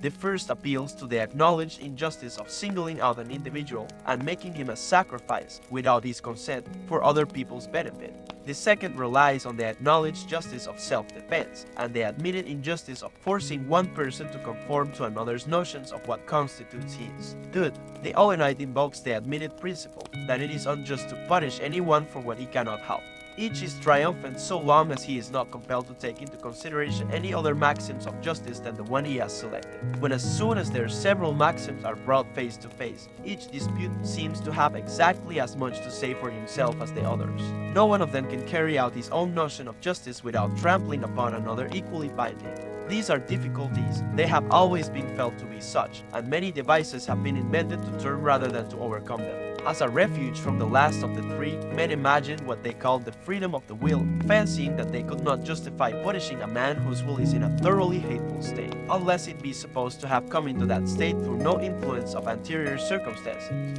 To escape from the other difficulties, a favorite contrivance has been the fiction of a contract, whereby at some unknown period all the members of society engaged to obey the laws, and consented to be punished for any disobedience to them, thereby giving to their legislators the right, which it is assumed they would not otherwise have had, of punishing them, either for their own good or for that of society. This happy thought was considered to get rid of the whole difficulty, and to legitimate the infliction punishment, in virtue of another received maxim of justice volenti non fit injuria, that is not unjust which is done with the consent of the person who is supposed to be hurt by it. I need hardly remark that even if the consent were not a mere fiction, this maxim is not superior in authority to the others which it is brought into supersede. It is, on the contrary, an instructive specimen of the loose and irregular manner in which supposed principles of justice grow up. This particular one evidently came into use as a help to the coarse exigencies of courts of law, which are sometimes obliged to be content with very uncertain presumptions, on account of the greater evils which would often arise from any attempt on their part to cut fire.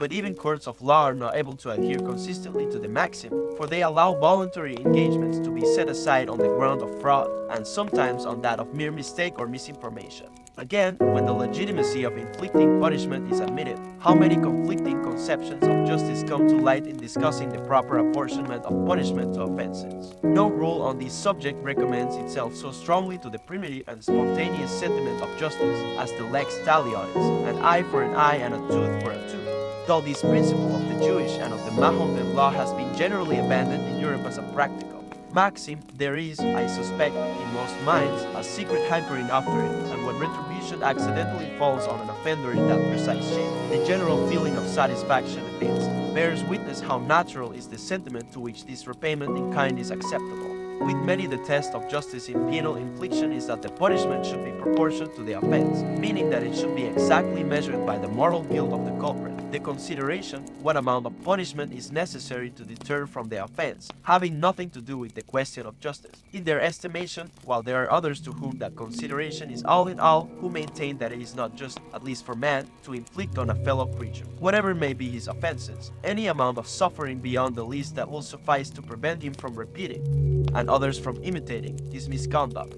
To take another example from a subject already once referred to, in a cooperative industrial association, is it just or not that talent or skill should give a title to superior remuneration? On the negative side of the question, it is argued that whoever does the best he can deserves equally well, and ought not injustice to be put in a position of inferiority for no fault of his own, that superior abilities have already advantages more than enough in the admiration they excite, the personal influence they command, and the internal sources of satisfaction attending them, without adding to this a superior share of the world's goods, and that society is bound in justice rather to make compensation to the less favored for this unmerited inequality of advantages than to aggravate it. On the contrary side, it is contended that society receives more from the more efficient labor, that his services being more useful, society owes him a larger return for them, that a greater share of the joint result is actually his work, and not to allow his claim to it is a kind of robbery, that if he is only to receive as much as others, he can only be justly required to produce as much, and to give a smaller amount of time and exertion,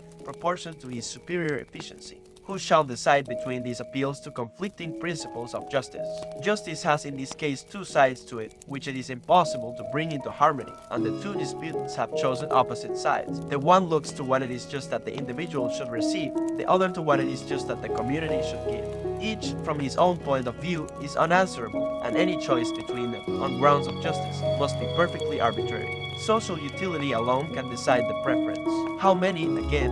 and how irreconcilable are the standards of justice to which reference is made in discussing the repartition of taxation. One opinion is that payment to the state should be in numerical proportion to pecuniary means. Others think that justice dictates what they term graduated taxation, taking a higher percentage from those who have more to spare. In point of natural justice, a strong case might be made for disregarding means altogether, and taking the same absolute sum from everyone. As the subscribers to a mess or to a club all pay the same sum for the same privileges, whether they can all equally afford it or not, since the protection of law and government is afforded to, and is equally required by all, there is no injustice in making all buy it at the same price. It is reckoned justice, not injustice, that a dealer should charge to all customers the same price for the same article, not a price varying according to their means of payment. This doctrine, as applied to taxation, finds no advocates, because it conflicts strongly with men's feelings of humanity and perceptions of social expediency. But the principle of justice which it invokes is as true and as binding as those which can be appealed to against it. Accordingly, it exerts a tacit influence on the line of defense employed for other modes of assessing taxation. people feel obliged to argue that the state does more for the rich than for the poor as a justification for its taking more from them, though this is, in reality, not true, for the rich would be far better able to protect themselves in the absence of law or government than the poor, and indeed would probably be successful in converting the poor into their slaves. Others, again, so far defer to the same conception of justice as to maintain that all should pay an equal capitation tax for the protection of their persons, and an unequal tax for the protection of their property, which is unequal. To these others reply that the owl of one man is as valuable to him as the owl of another. From these confusions there is no other mode of extrication than the utilitarian. Is, then, the difference between the just and the expedient a merely imaginary distinction? Have mankind been under a delusion in thinking that justice is a more sacred thing than policy, and that the latter ought only to be listened to after the former has been satisfied? By no means. The exposition we have given of the nature and origin of the sentiment recognizes a real distinction, and no one of those who profess the most sublime contempt for the consequences of actions as an element in their morality attaches more importance to the distinction than I do, while I dispute the pretensions of any theory which sets up an imaginary standard of justice. Not grounded on utility, I account the justice which is grounded on utility to be the chief part, and incomparably the most sacred and binding part of all morality. Justice is a name for certain classes of moral rules which concern the essentials of human well-being more nearly, and are therefore of more absolute obligation than any other rules for the guidance of life. And the notion which we have found to be of the essence of the idea of justice, that of a right residing in an individual, implies and testifies to this more binding obligation. The moral rules which forbid mankind to hurt one another are more vital to human well-being than any maxims, however important, which only point out the best mode of managing some department of human affairs. They have also the peculiarity that they are the main element in determining the whole of the social feelings of mankind.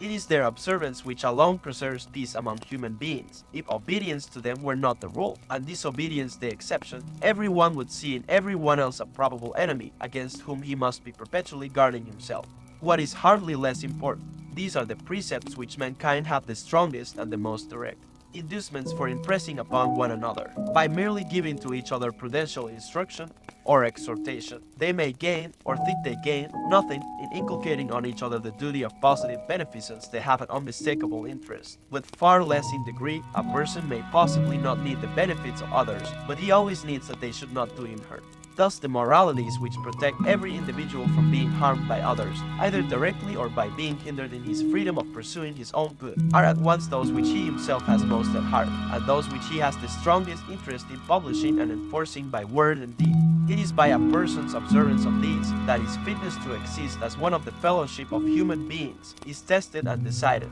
for on that depends his being a nuisance or not to those with whom he is in contact. Now it is these moralities primarily which compose the obligations of justice. The most marked cases of injustice, and those which give the tone to the feeling of repugnance which characterizes the sentiment, are acts of wrongful aggression, or wrongful exercise of power over someone. The next are those which consist in wrongfully withholding from him something which is his due. In both cases, inflicting on him a positive hurt, either in the form of direct suffering, or of the privation of some good which he had reasonable ground, either of a physical or of a social kind, for counting upon. The same powerful motives which command the observance of these primary moralities enjoin the punishment of those who violate them, and as the impulses of self-defense, of defense of others, and of vengeance are all called forth against such persons, retribution, or evil for evil, becomes closely connected with the sentiment of justice, and is universally included in the idea. Good for good is also one of the dictates of justice, and this, though its social utility is evident,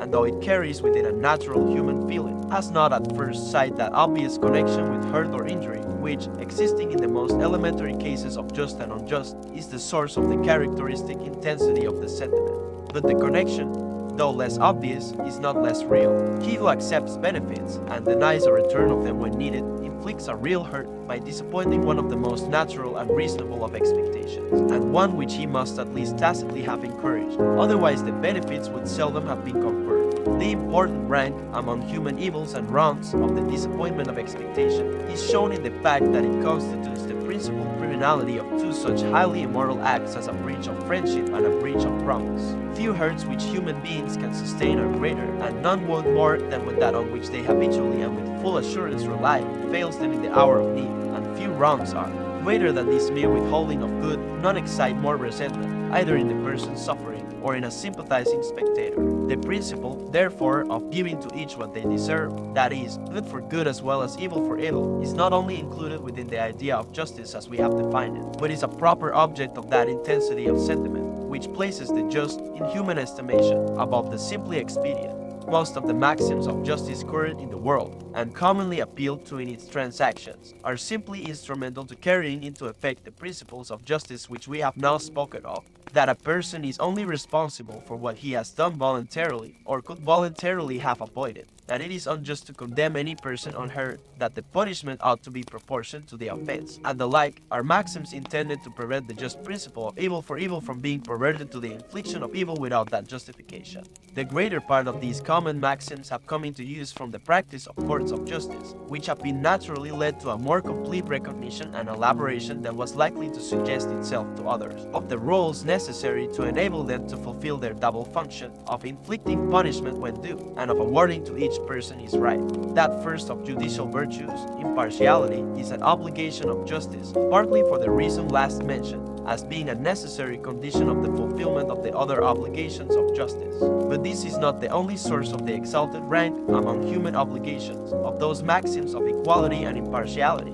which, both in popular estimation and in that of the most enlightened, are included among the precepts of justice. In one point of view, they may be considered as corollaries from the principles already laid down. If it is a duty to do to each according to his deserts, returning good for good as well as repressing evil by evil, it necessarily follows that we should treat all equally well who have deserved equally well of us, and that society should treat all equally well who have deserved equally well of it, that is, who have deserved equally well absolutely. This is the highest abstract standard of social and distributive justice towards which all institutions and the efforts of all virtuous citizens should be made in the utmost possible degree to converge. But this great moral duty rests upon a still deeper foundation, being a direct emanation from the first principle of morals, and not a mere logical corollary from secondary or derivative doctrines. It is involved in the very meaning of utility, or the greatest happiness principle. That principle is a mere form of words without rational signification, unless one person's happiness, supposed equal in degree,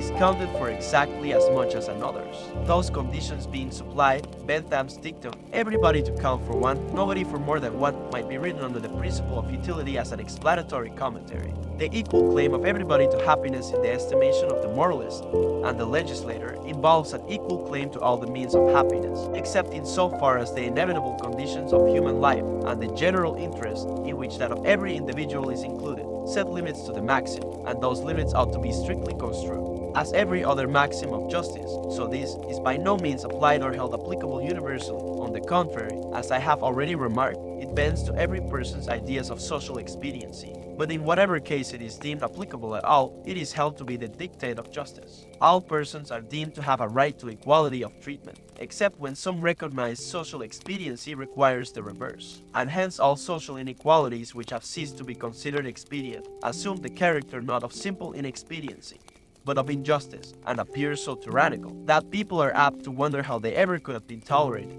forgetful that they themselves perhaps tolerate other inequalities under an equally mistaken notion of expediency, the correction of which would make that which they approve seem quite as monstrous as what they have at last learned to condemn. The entire history of social improvement has been a series of transition, by which one custom or institution after another, from being a supposed primary necessity of social existence, has passed into the rank of an universally stigmatized injustice and tyranny. So it has been with the distinctions of slaves and freemen, nobles and serfs, patricians and plebeians, and so it will be, and in part already is, with the aristocracies of color, race, and sex. It appears from what has been said that justice is a name for certain moral requirements, which, regarded collectively, stand higher in the scale of social utility, and are therefore of more paramount obligation than any others, though particular cases may occur in which some other social duty is so important as to overrule any one of the general maxims of justice. Thus, to save a life, it may not only be allowable, but a duty to steal or take by force the necessary food or medicine, or to kidnap and compel to officiate the only qualified medical practitioner. In such cases, as we do not call anything justice which is not a virtue, we usually say, not that justice must give way to some other moral principle, but that what is just in ordinary cases is, by reason of that other principle,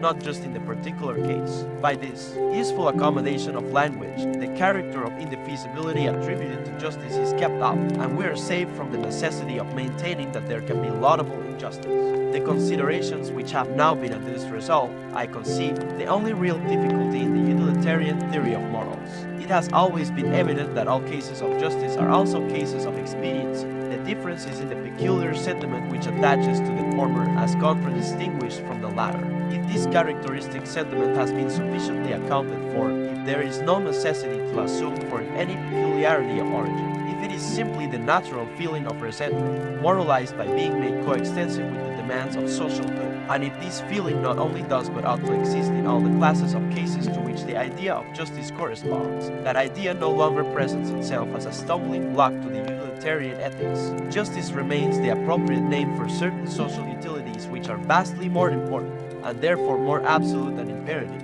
than any others are as a class, and which therefore ought to be, as well as naturally are, guarded by a sentiment not only different in degree, but also in kind, distinguished from the milder feeling which attaches to the mere ideal, promoting human pleasure or convenience, at once by the more definite nature of its commands and by the sturdy character of its sanctions.